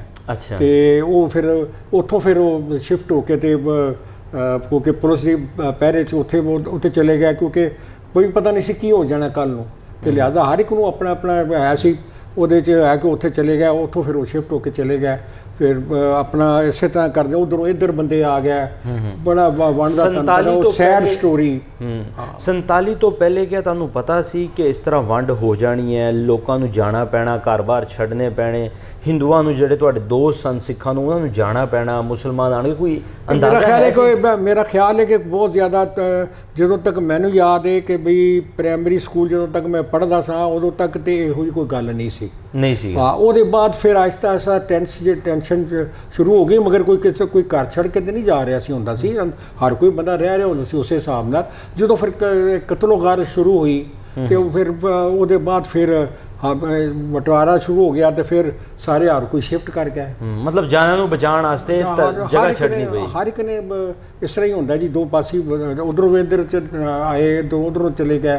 ਉਸ ਕਰਕੇ ਕੋਈ ਇੱਕ ਬੜੀ ਸੈਡ ਸਟੋਰੀ ਹੈ, ਮਗਰ ਉਹ ਹੈ ਕਿ ਵੀ ਹੋ ਗਿਆ ਜਿਹੜਾ ਪਾਸਟ ਇਜ਼ ਪਾਸਟ। ਹੁਣ ਅਸੀਂ ਅੱਛੇ ਹਮਸਾਇਆ ਬਣ ਕੇ ਰਹੀਏ ਤੇ ਉਹ ਬੜੀ ਵੱਡੀ ਅੱਛੀ ਗੱਲ ਹੈ। ਔਰ ਜਿਵੇਂ ਸਰਦਾਰਾਂ ਦਾ ਤੁਹਾਨੂੰ ਪਤਾ ਹੈ ਕਿ ਜ਼ਿਆਦਾ ਹੀ ਆਪਸ ਵਿੱਚ ਜਿਹੜਾ ਸੀ ਦਿਲੋਂ ਦੂਰੀ ਸੀ, ਹੁਣ ਓਨੀ ਜ਼ਿਆਦਾ ਕੁਰਬਤ ਹੋ ਗਈ ਹੈ। ਉਹ ਤੁਹਾਡੇ ਰਵੱਈਆਂ ਨਾਲ, ਕੋਈ ਤੁਹਾਡੇ ਅੱਗੇ ਮਿਲਣ ਨਾਲ, ਨਾਲੇ ਚੰਦ ਲੀਡਰ ਹੁੰਦੇ ਨੇ। ਵੈਸੇ ਤੇ ਜਿਹੜੇ ਬਾਕੀ ਜਿਹੜੇ ਬੰਦੇ ਹੁੰਦੇ ਨੇ ਉਹ ਤੇ ਸਰਦਾਰ ਤੁਹਾਡੇ, ਮੈਂ ਤੁਹਾਨੂੰ ਆਪਣੀ ਗੱਲ ਦੱਸਾਂ, ਮੈਂ ਦਿੱਲੀ ਫਿਰ ਰਿਹਾ ਸੀ। ਅੱਛਾ। ਦਿੱਲੀ ਫਿਰ ਰਿਹਾ ਸੀ ਤੇ ਉੱਥੇ ਇੱਕ ਲਾਇਲਪੁਰ ਜਿਊਲਰਸ ਦਾ ਬੋਰਡ ਲੱਗਾ ਹੋਇਆ ਸੀ। ਅੱਛਾ। ਤੇ ਮੈਂ ਤੇ ਮੇਰੀ ਨਾਲ ਬੇਗਮ ਸੀ, ਅਸੀਂ ਰਲ ਕੇ ਉਹਦੇ ਚਲੇ ਗਏ ਲਾਇਲਪੁਰ ਜਿਊਲਰਸ। ਅੱਛਾ। ਉੱਥੇ ਜਾ ਕੇ ਤੇ ਸਰਦਾਰ ਮੁੰਡੇ ਬੈਠੇ ਤੁਹਾਡੀ ਤਰ੍ਹਾਂ ਦੇ ਉਮਰ ਦੇ, ਬੜੇ ਇਸੇ ਤਰ੍ਹਾਂ ਹੀ ਸੋਹਣੇ ਤੁਹਾਡੀ ਤਰ੍ਹਾਂ ਦੇ। ਉਹ ਫਿਰ ਕੇ ਮੈਂ ਉਹਨਾਂ ਨੂੰ ਕਿਹਾ, ਮੈਂ ਕਿਹਾ ਜੀ ਅਸੀਂ ਲਾਇਲਪੁਰੋਂ ਆਏ ਹਾਂ। ਉਹਨਾਂ ਨੇ ਜਿਹੜਾ ਸਾਡਾ ਇਸਤਕਬਾਲ ਕੀਤਾ ਉਹ ਬੜਾ ਕੀਤਾ। ਉਹਨੇ ਕਿਹਾ ਜੀ ਅਸੀਂ ਤੇ ਵੇਖਿਆ ਨਹੀਂ, ਅਸੀਂ ਤੇ ਇੱਥੇ ਜੰਮੇ ਪਲੇ ਹਾਂ। ਸਾਡੇ ਵੱਡੇ ਕਹਿੰਦੇ ਸਨ ਕਿ ਇੱਥੇ ਫਲਾਣੀ ਜਗ੍ਹਾ ਤੇ ਅਸੀਂ ਰਹਿੰਦੇ ਸਾਂ, ਤੇ ਗੁਰੂ ਨਾਨਕਪੁਰਾ ਹੈ ਇੱਥੇ ਫੈਸਲਾਬਾਦ, ਉੱਥੇ ਰਹਿੰਦੇ ਸਾਂ। ਇਹ ਸਾਡੀਆਂ ਜਗ੍ਹਾ ਤੇ ਜ਼ਮੀਨਾਂ ਸਨ, ਉਹ ਬੜੀਆਂ ਯਾਦ ਕਰ ਰਹੇ ਸਾਂ। ਫਿਰ ਉਹਨਾਂ ਨੇ ਮੈਨੂੰ ਬੜੀ ਇੱਕ ਸਾਨੂੰ ਬੜਾ ਦਾਵਤ ਦਿੱਤੀ ਕਿ ਮੈਂ ਕਿਹਾ ਜੀ ਅਸੀਂ ਹੁਣ ਸਾਡੇ ਕੋਲ ਟਾਈਮ ਥੋੜ੍ਹਾ ਤੇ ਬਹਰਹਾਲ ਉਹਨਾਂ ਨੇ ਕਿਹਾ ਜੀ ਕਿ ਸਾਡੇ ਨਾਲ ਬੇਨਤੀ ਕਰਨਾ, ਤੁਸੀਂ ਜਿਹੜੀ ਹੈ ਨਾ ਫੈਸਲਾਬਾਦ ਦੀ ਇੱਕ ਸਾਨੂੰ ਜਿਹੜੀ ਹੈ ਨਾ ਕੈਸਟ, ਕੋਈ ਉੱਥੋਂ ਦੀ ਜਿਹੜੀ ਹੈ ਪੂਰਾ ਸ਼ਹਿਰ ਦੀ, ਉਹ ਬਣਾ ਕੇ ਸਾਨੂੰ ਜਿਹੜੀ ਬਣੀ ਹੋਈ ਤੋਂ ਭੇਜਣਾ। ਉਹ ਮੈਂ ਲੈ ਕੇ ਤੇ ਉਹਨਾਂ ਨੂੰ ਫਿਰ ਮੈਂ ਭਿਜਵਾਈ ਆਪਣੇ ਦੋਸਤਾਂ ਦੇ ਹੱਥ। ਤੇ ਇਸ ਤਰ੍ਹਾਂ ਕਰਕੇ ਜਿਹੜੀਆਂ ਆਪਣੀਆਂ ਗੱਲਾਂ ਯਾਦ ਆਉਂਦੀਆਂ ਨੇ ਹਰ ਇੱਕ ਨੂੰ। ਜਿਹੜਾ ਕਿੱਥੋਂ ਉਹਦੇ ਜਿਹੜੇ ਸਾਡੇ ਬੰਦੇ ਇੱਥੇ ਆਏ ਨੇ ਵਿਚਾਰੇ, ਉਹਨਾਂ ਨੂੰ ਆਪਣੀ ਜਗ੍ਹਾ ਯਾਦ ਆਉਂਦੀਆਂ ਨੇ। ਮਗਰ ਹੁਣ ਜਦੋਂ ਜਾਂਦੇ ਨੇ ਉੱਥੇ ਕੋਈ ਵੀ ਰਹਿੰਦਾ ਹੁੰਦਾ ਹੈ, ਉਹਨਾਂ ਦੀ ਇੱਜ਼ਤ ਉਵੇਂ ਹੀ ਹੁੰਦੀ ਹੈ। ਉਹ ਇੱਧਰ ਆਉਂਦੇ ਨੇ ਤੇ ਆਪਣੀ ਜਗ੍ਹਾ ਤੇ ਆਉਂਦੇ ਨੇ ਤੇ ਉਹਨਾਂ ਨੂੰ ਉਸੇ ਤਰ੍ਹਾਂ ਇਸਤਕਬਾਲ ਹੋਣ ਕਰਕੇ ਮਿਲਦਾ ਹੈ ਕਿ ਦਿਲਾਂ 'ਚ ਜਿਹੜੀ ਹੈ ਨਾ, ਮੇਰਾ ਖਿਆਲ ਹੈ ਦੋਨਾਂ ਇੰਡੀਆ ਤੇ ਪਾਕਿਸਤਾਨ ਦੇ ਲੋਕਾਂ ਦੀ ਦਿਲਾਂ 'ਚ ਆਪਸ 'ਚ ਦੂਰੀ ਬਹੁਤ ਘੱਟ ਹੈ ਨਿਸਬਤਨ ਕਿ ਉਤਲੀ ਜਾ ਕੇ ਜਿਹੜੀ ਜਾ ਕੇ ਸਿਆਸਤ ਜਾ ਕੇ ਦੂਰੀ ਹੁੰਦੀ ਹੈ। ਅੱਛਾ, ਤੁਸੀਂ ਦੂਰੀ ਦੀ ਜਾਂ ਦਿਲਾਂ ਦੀ ਗੱਲ ਕੀਤੀ, ਤੁਸੀਂ ਜਦੋਂ ਬੈਂਕਾਕ ਗਏ ਸੀ ਜਾਂ ਜਾਪਾਨ ਗਏ, ਤੁਸੀਂ ਮੈਨੂੰ 2-4 ਕਿੱਸੇ ਸੁਣਾ ਰਹੇ ਸੀ। ਮੈਂ ਤੇ ਜਿੱਥੇ ਗਿਆ ਨਾ ਜੀ, ਉੱਥੇ ਸੋਚਣਾ ਕਿ ਸਰਦਾਰ ਭਰਾ ਮਿਲ ਗਏ ਹੈ ਤੇ ਨਾ ਉਹ ਮੇਰੇ ਤੋਂ ਦੂਰ ਹੋਇਆ ਤੇ ਨਾ ਮੈਂ ਉਹ ਤੋਂ ਦੂਰ ਹੋਇਆ। ਇਹ ਵਜ੍ਹਾ ਕੀ ਹੈ ਵੈਸੇ? ਉਹਦੀ ਵਜ੍ਹਾ ਇਹ ਹੈਗੀ ਕਿ ਸਾਡਾ ਇੱਕ ਕਲਚਰ ਹੈ, ਸਾਡਾ ਇੱਕ ਕਲਚਰ ਹੈ। ਅਸੀਂ ਜਦੋਂ ਮੈਂ ਤਾਂ ਇੱਕ ਹੋਰ ਆਪਣੀ ਗੱਲ ਦੱਸਣਾ, ਮੈਂ ਇੱਕ ਬਿਜ਼ਨਸ ਵਾਸਤੇ ਮਲੇਸ਼ੀਆ ਗਿਆ। ਮੇਰੀ ਤੁਹਾਨੂੰ ਦੱਸਿਆ ਨਾ ਮੇਰੀ ਟੈਕਸਟਾਈਲ ਮਿਲ ਹੈ ਤੇ ਮੈਂ ਕੱਪੜਾ ਵੇਚਣ ਵਾਸਤੇ ਗਿਆ ਮਲੇਸ਼ੀਆ। ਮਲੇਸ਼ੀਆ ਮੈਂ ਗਿਆ ਤੇ ਉੱਥੇ ਜਾ ਕੇ ਮੇਰਾ ਜਿਹੜਾ ਟੈਕਸੀ ਡਰਾਈਵਰ ਸੀ, ਮੈਂ ਉਹਨੂੰ ਆਖਿਆ ਯਾਰ ਮੈਨੂੰ ਮੁਸਲਮਾਨਾਂ ਦੇ ਹੋਟਲ ਤੇ ਲੈ ਜਾ, ਮੈਂ ਉੱਥੇ ਖਾਣਾ ਖਾਣਾ। ਉੱਥੇ ਮੈਂ ਖਾਣਾ ਖਾਣ ਗਿਆ ਤੇ ਉਹ ਮਦਰਾਸੀਆਂ ਦੇ ਹੋਟਲ ਤੇ ਲੈ ਗਿਆ। ਉਹ ਮੇਰੇ ਅੰਦਰ ਖਾਣਾ ਲੰਘੇ ਨਾ। ਅੱਛਾ। ਤੇ ਜੇ ਮੈਂ ਦਿੱਲੀ ਗਿਆ ਇੱਕ ਪੀਸ ਕਾਨਫਰੰਸ ਅਟੈਂਡ ਕਰਨ ਵਾਸਤੇ, ਤੇ ਉੱਥੇ ਮੇਰਾ ਸਰਦਾਰ ਦਮਨਜੀਤ ਮੇਰੇ ਦੋਸਤ ਨੇ, ਬੜੇ ਹਾਲੇ ਵੀ ਉਸੇ ਤਰ੍ਹਾਂ ਹੀ ਭਰਾ ਨੇ। ਉਹਨਾਂ ਮੇਰੀ ਭਾਬੀ ਹੈ ਸਵਰਨੀਕ, ਉਹ ਬਾਬੇ ਗੁਰੂ ਨਾਨਕ ਜੀ ਮਹਾਰਾਜ ਦੀ 16ਵੀਂ ਪੀੜ੍ਹੀ ਚੋਂ ਨੇ। ਅੱਛਾ। ਬੇਦੀ ਖਾਨਦਾਨ ਚੋਂ। ਉਹਨਾਂ ਦੀ ਰੋਜ਼ ਸਾਡੀ ਮੇਰੀ ਹੁਣ ਵੀ ਕੋਰਸਪੋਂਡੈਂਸ ਹੁੰਦੀ ਹੈ। ਉਹ ਸਾਨੂੰ ਕਿਧਰੇ ਹੋਟਲ ਤੇ ਠਹਿਰਨ ਹੀ ਨਹੀਂ ਦਿੰਦੇ। ਉਹ ਕਹਿੰਦੇ ਨਹੀਂ ਜੀ ਮੇਰੇ ਘਰ ਹੀ ਠਹਿਰਨਾ। ਤੇ ਉਹ ਡਿਫੈਂਸ ਵਿੱਚ ਰਹਿੰਦੇ ਨੇ। ਅੱਛਾ ਅੱਛਾ। ਉਹ ਅਸੀਂ ਮੈਂ ਪੀਸ ਕਾਨਫਰੰਸ ਅਟੈਂਡ ਕਰਨ ਗਿਆ ਉੱਥੇ, ਉਹਨਾਂ ਨੇ ਅੱਗੋਂ ਸਾਨੂੰ ਲੈਣ ਆਏ। ਉਹਨਾਂ ਨੇ ਸਾਨੂੰ ਲੈ ਕੇ ਘਰ ਲੈ ਗਏ। ਘਰ ਲੈ ਕੇ ਉਹਨਾਂ ਨੇ ਬੜਾ ਕੀਤਾ ਸੀ ਕਿ ਸਾਨੂੰ ਹੋਟਲ ਸੀ ਬੁੱਕ ਕਰਵਾਇਆ ਸੀ। ਉਹ ਕਹਿੰਦੀ ਹੋਟਲ 'ਚ ਨਹੀਂ ਸੀ ਜਾਣ ਦੇਣਾ। ਅੱਛਾ। ਤੇ ਤੁਹਾਨੂੰ ਘਰਾਂ 'ਚ ਹੀ ਰੱਖਣਾ। ਔਰ ਤੁਹਾਨੂੰ ਕੀ ਤਾਂ ਦੱਸੀਏ ਕਿ ਉਹਨਾਂ ਨੇ ਕਿੰਨਾ ਪਿਆਰ ਦਿੱਤਾ। ਔਰ ਉਸ ਪਿਆਰ ਨੇ 95 ਦੀ ਗੱਲ ਜੇ ਤੇ ਅੱਜ 21 ਹੈ। ਆਹੋ 26 ਸਾਲ ਹੋ ਗਏ ਨੇ। 26 ਸਾਲ ਦੀ ਸਾਡੀ ਦੋਸਤੀ ਇੰਝ ਹੀ ਤੇ ਜਿਵੇਂ ਅਸੀਂ ਭੈਣ ਭਰਾ। ਉਹ ਇੱਥੇ ਆਏ, ਉਹਨੇ ਇੱਕ ਪੀਸ ਕਾਨਫਰੰਸ ਅਟੈਂਡ ਕਰਨੀ ਸੀ ਇਸਲਾਮਾਬਾਦ। ਤੇ ਆਂਦਿਆਂ ਨਾਲ ਸਰਦਾਰ ਨੂੰ ਮੈਂ ਆਂਦਿਆਂ ਨਾਲ ਆਪਣੀ ਗੱਡੀ ਦਿੱਤੀ, ਆਪਣਾ ਡਰਾਈਵਰ ਦਿੱਤਾ। ਉਹ ਹੋਰ ਵੀ ਜੋ ਕੁਛ ਹੀ ਉਹਨਾਂ ਨੂੰ ਕੀਤਾ। ਉਹ ਮੇਰੇ ਘਰ ਵੀ ਆਏ, ਉਹਨਾਂ ਦੀ ਮਿਹਰਬਾਨੀ। ਫਿਰ ਉਹਨਾਂ ਨੂੰ ਮੈਂ ਕਿਹਾ ਇਹ ਦੇਖੀ, ਮੈਂ ਆਪਣੇ ਡਰਾਈਵਰ ਨੂੰ ਕਿਹਾ ਪਹਿਲੋਂ ਜਾਣਾ ਤੂੰ ਨਨਕਾਣਾ ਸਾਹਿਬ, ਫਿਰ ਨਨਕਾਣਾ ਸਾਹਿਬ ਹੋ ਕੇ ਨਾ ਤੇ ਫਿਰ ਤੂੰ ਜਿਹੜੇ ਪੀਸ ਕਾਨਫਰੰਸ ਅਟੈਂਡ ਕਰਨਗੇ ਤੇ ਇਹਨਾਂ ਨੂੰ ਪੰਜਾ ਸਾਹਿਬ ਤੋਂ ਦਹਾਇਓ ਬਗੈਰ ਤੂੰ ਇਹਨਾਂ ਨੂੰ ਵਾਪਸ ਨਹੀਂ ਲਿਆਉਣਾ। ਮੈਂ ਕਿਹਾ ਭਰਾ ਹਾਏ ਉਹ ਤੇ ਇੱਥੇ ਅੱਜ ਕਰ ਜਾਓ, ਹੁਣ ਮੱਕਾ ਤੇ ਮਦੀਨਾ ਆਪਣਾ ਵੇਖ ਜਾਓ ਤੇ ਲਿਆ ਜਾਓ ਨਾ। ਫਿਰ ਭਰਜਾਈ ਮੇਰੀ ਨੇ ਇੱਥੇ ਮੇਰੇ ਕੋਲ ਸੀ, ਮੈਂ ਬੈੱਡ ਸ਼ੀਟਾਂ ਦਾ ਕੰਮ ਕਰਦਾ ਸਾਂ ਉਹਨੂੰ ਕੋਈ ਗਿਫਟ ਦਿੱਤਾ। ਤੇ ਗਿਫਟ ਦਿੱਤਾ ਤੇ ਮੈਨੂੰ ਉਹਦਾ ਇਸਲਾਮਾਬਾਦ ਫੋਨ ਆਇਆ ਕਿ ਇਸ਼ਫਾਕ ਜੀ, ਭਰਾ ਜੀ ਮੈਂ ਤੁਹਾਨੂੰ ਬੜੀਆਂ ਸੀਸਾਂ ਦੇ ਰਹੀ ਹਾਂ ਕਿਆ ਉਹ ਤੁਹਾਡੀਆਂ ਜਿਹੜੀਆਂ ਚਾਦਰਾਂ ਨੇ ਉਹ ਅੱਜ ਅਸੀਂ ਹੋਟਲ 'ਚ ਵਿਛਾ ਕੇ ਵੀ ਨਾ ਤੇ ਉਹਦੇ ਉੱਤੇ ਲੇਟੇ ਹੋਏ ਜੇ ਤੇ ਤੁਹਾਨੂੰ ਯਾਦ ਕਰ ਰਹੇ ਜੇ। ਜ਼ਬਰਦਸਤ। ਤੇ ਇਹ ਇਸ ਤਰ੍ਹਾਂ ਦੇ ਜਿਹੜੇ ਪਿਆਰ ਨੇ ਨਾ ਜੀ, ਮੈਂ ਤੁਹਾਨੂੰ ਆਪਣੇ ਵਾਕਿਆ ਦੱਸਾਂ ਜਿਹੜੇ ਤੁਸੀਂ ਸਰਦਾਰਾਂ ਦੀ ਗੱਲ ਕੀਤੀ ਹੈ ਕਿ ਮੈਂ ਤੇ ਮੇਰੀ ਵਾਈਫ ਅਸੀਂ ਗਏ ਉੱਥੇ ਜਾਪਾਨ, ਟੋਕੀਓ ਦੀ ਸੀ ਸੜਕ ਤੇ ਫਿਰ ਰਿਹਾ ਸੀ ਤੇ ਅਸੀਂ ਕਿਹਾ ਵੀ ਇੱਥੇ ਇਹਨਾਂ ਦੀ ਅੰਡਰਗਰਾਊਂਡ ਦਾ ਸਟੇਸ਼ਨ ਕਿਹੜਾ ਹੈਗਾ, ਅਸੀਂ ਦੇਖਣਾ ਹੈ। ਤੇ ਦੂਰੋਂ ਇੱਕ ਸਰਦਾਰ ਸਾਹਿਬ ਨਜ਼ਰ ਆ ਰਹੇ ਸਨ। ਉਹ ਸਰਦਾਰ ਸਾਹਿਬ ਆਇਆ ਤੇ ਮੈਂ ਕਿਹਾ ਸਰਦਾਰ ਸਾਹਿਬ ਸਤਿ ਸ੍ਰੀ ਅਕਾਲ ਜੀ। ਉਹਨੇ ਕਿਹਾ ਸਤਿ ਸ੍ਰੀ ਅਕਾਲ ਮਹਾਰਾਜ, ਇੰਡੀਆ ਤੋਂ? ਮੈਂ ਕਿਹਾ ਨਹੀਂ ਜੀ, ਨਾਲੇ ਤੁਹਾਡੇ ਹਮਸਾਏ ਆ ਲਾਹੌਰ ਤੋਂ, ਲਾਹੌਰ ਦੇ ਕੋਲ ਸਾਡਾ ਸ਼ਹਿਰ ਹੈ ਫੈਸਲਾਬਾਦ, ਉੱਥੋਂ ਦੇ ਆ। ਉਹਨਾਂ ਨੇ ਕਿਹਾ ਜੀ ਕਿ ਮੈਂ ਉਹਨੂੰ ਕਿਹਾ ਜੀ ਜ਼ਰਾ ਮੈਂ ਦੱਸਣਾ ਕਿ ਤੁਹਾਡੀ ਅੰਡਰਗਰਾਊਂਡ ਕਿੱਥੇ ਹੈ ਸਟੇਸ਼ਨ, ਅਸੀਂ ਦੇਖ। ਉਹਨੇ ਕਿਹਾ ਜੀ ਇੱਕ ਗੱਲ ਸ਼ਰਤ ਨਾਲ ਦੱਸਾਂਗਾ। ਮੈਂ ਕਿਹਾ ਦੱਸੋ ਜੀ। ਉਹਨੇ ਕਿਹਾ ਜੀ ਉਹ ਸਾਹਮਣੇ ਸੜਕੋਂ ਪਾਰ ਮੇਰੀ ਦੁਕਾਨ ਜੇ, ਉੱਥੇ ਜਾਂਦੀ ਹੈ। ਮੈंने ਕਿਹਾ ਚਾਹ ਪੀ ਕੇ ਜਾਓਗੇ ਤਾਂ ਦੱਸਣਾ। ਅਸੀਂ ਮੈਂ ਕਿਹਾ ਲਓ ਜੀ ਵਾਅਦਾ ਰਿਹਾ। ਉਹ ਗਿਆ, ਉਹਨਾਂ ਨੇ ਦੱਸਿਆ, ਅਸੀਂ ਸਾਰਾ ਉਹਨਾਂ ਦਾ ਟਿਊਬ ਸਟੇਸ਼ਨ ਦੇਖਿਆ, ਵਾਪਸ ਆਏ, ਸੜਕ ਤੋਂ ਉਹਨੇ ਕੋਲ ਗਏ, ਉਹਨਾਂ ਨੇ ਪੁਰਤਕਲਫ ਚਾਹ ਦਿੱਤੀ। ਫਿਰ ਉਹਨਾਂ ਨੇ ਕਿਹਾ ਭਰਜਾਈ ਓਏ ਉੱਥੇ ਆਪਣੇ ਅਸੀਂ ਦੇਣੇ ਹੁੰਦੇ ਨੇ ਗਿਫਟ ਸ਼ਿਫਟ, ਤੁਸੀਂ ਜਦੋਂ ਜਾਏਂਗੀ ਤੇ ਆ ਸਾਡਾ ਹੋਲਸੇਲ ਦਾ ਕੰਮ ਹੈ, ਜਦ ਤੈਨੂੰ ਪਸੰਦ ਦੇ ਕੱਪੜੇ ਲੈ ਲੈ। ਉਹ ਮੇਰੀ ਬੇਗਮ ਨੇ ਗਿਆ ਉੱਥੇ ਚੁਣ ਕੇ ਉਹਨੇ ਕੱਪੜੇ ਲੈ ਕੇ ਢੇਰ ਲਾਇਆ ਕਿ ਬੁਲਾ ਕੇ ਕਿਹਾ। ਤੇ ਮੈਂ ਕਿਹਾ ਲਓ ਸਰਦਾਰ ਜੀ ਦੱਸੋ ਹੁਣ ਕਿੰਨੇ ਪੈਸੇ ਨੇ? ਉਹਨੇ ਕਿਹਾ ਜੁੱਤੀ ਲਾ ਲਓ ਤੇ ਫਿਰ ਮੇਰੇ ਸਿਰ ਤੇ ਮਾਰੋ, ਨਾਲੇ ਛੋਟਾ ਭਰਾ ਕਹਿੰਦੇ ਨਾਲੇ ਪੈਸੇ ਮੰਗਦੇ ਹੋ। ਤੇ ਤੁਹਾਡੇ ਸਾਹਮਣੇ ਹੁਣ ਮੈਂ ਗੱਲ ਪਿਆ ਕਰਨਾ ਕਿ 15 16 18 ਸਾਲ ਦੀ ਗੱਲ ਹੋਣੀ ਹੈ ਜਾਪਾਨ ਦੇ ਵਿੱਚ। ਹਾਂ ਜਾਪਾਨ 'ਚ। ਤੇ ਜੇ ਮੈਂ ਉਹ ਪੈਸੇ ਮੇਰੇ ਕੋਲ ਲੈ ਲੈਂਦੇ ਤੇ ਅੱਜ ਉਹ ਸਰਦਾਰ ਸਾਹਿਬ ਮੇਰੇ ਦਿਲ 'ਚ ਹੋਵੇ ਨਾ ਵਸਦੇ। ਜਾਂ ਮੈਂ ਤੁਹਾਡੇ ਨਾਲ ਹੁਣ ਗੱਲ ਕਰਦੇ ਹਾਂ ਇਮੋਸ਼ਨਲ ਹੋ ਰਿਹਾ ਉਹਨਾਂ ਦੇ ਪਿਆਰ ਨੂੰ ਲਓ।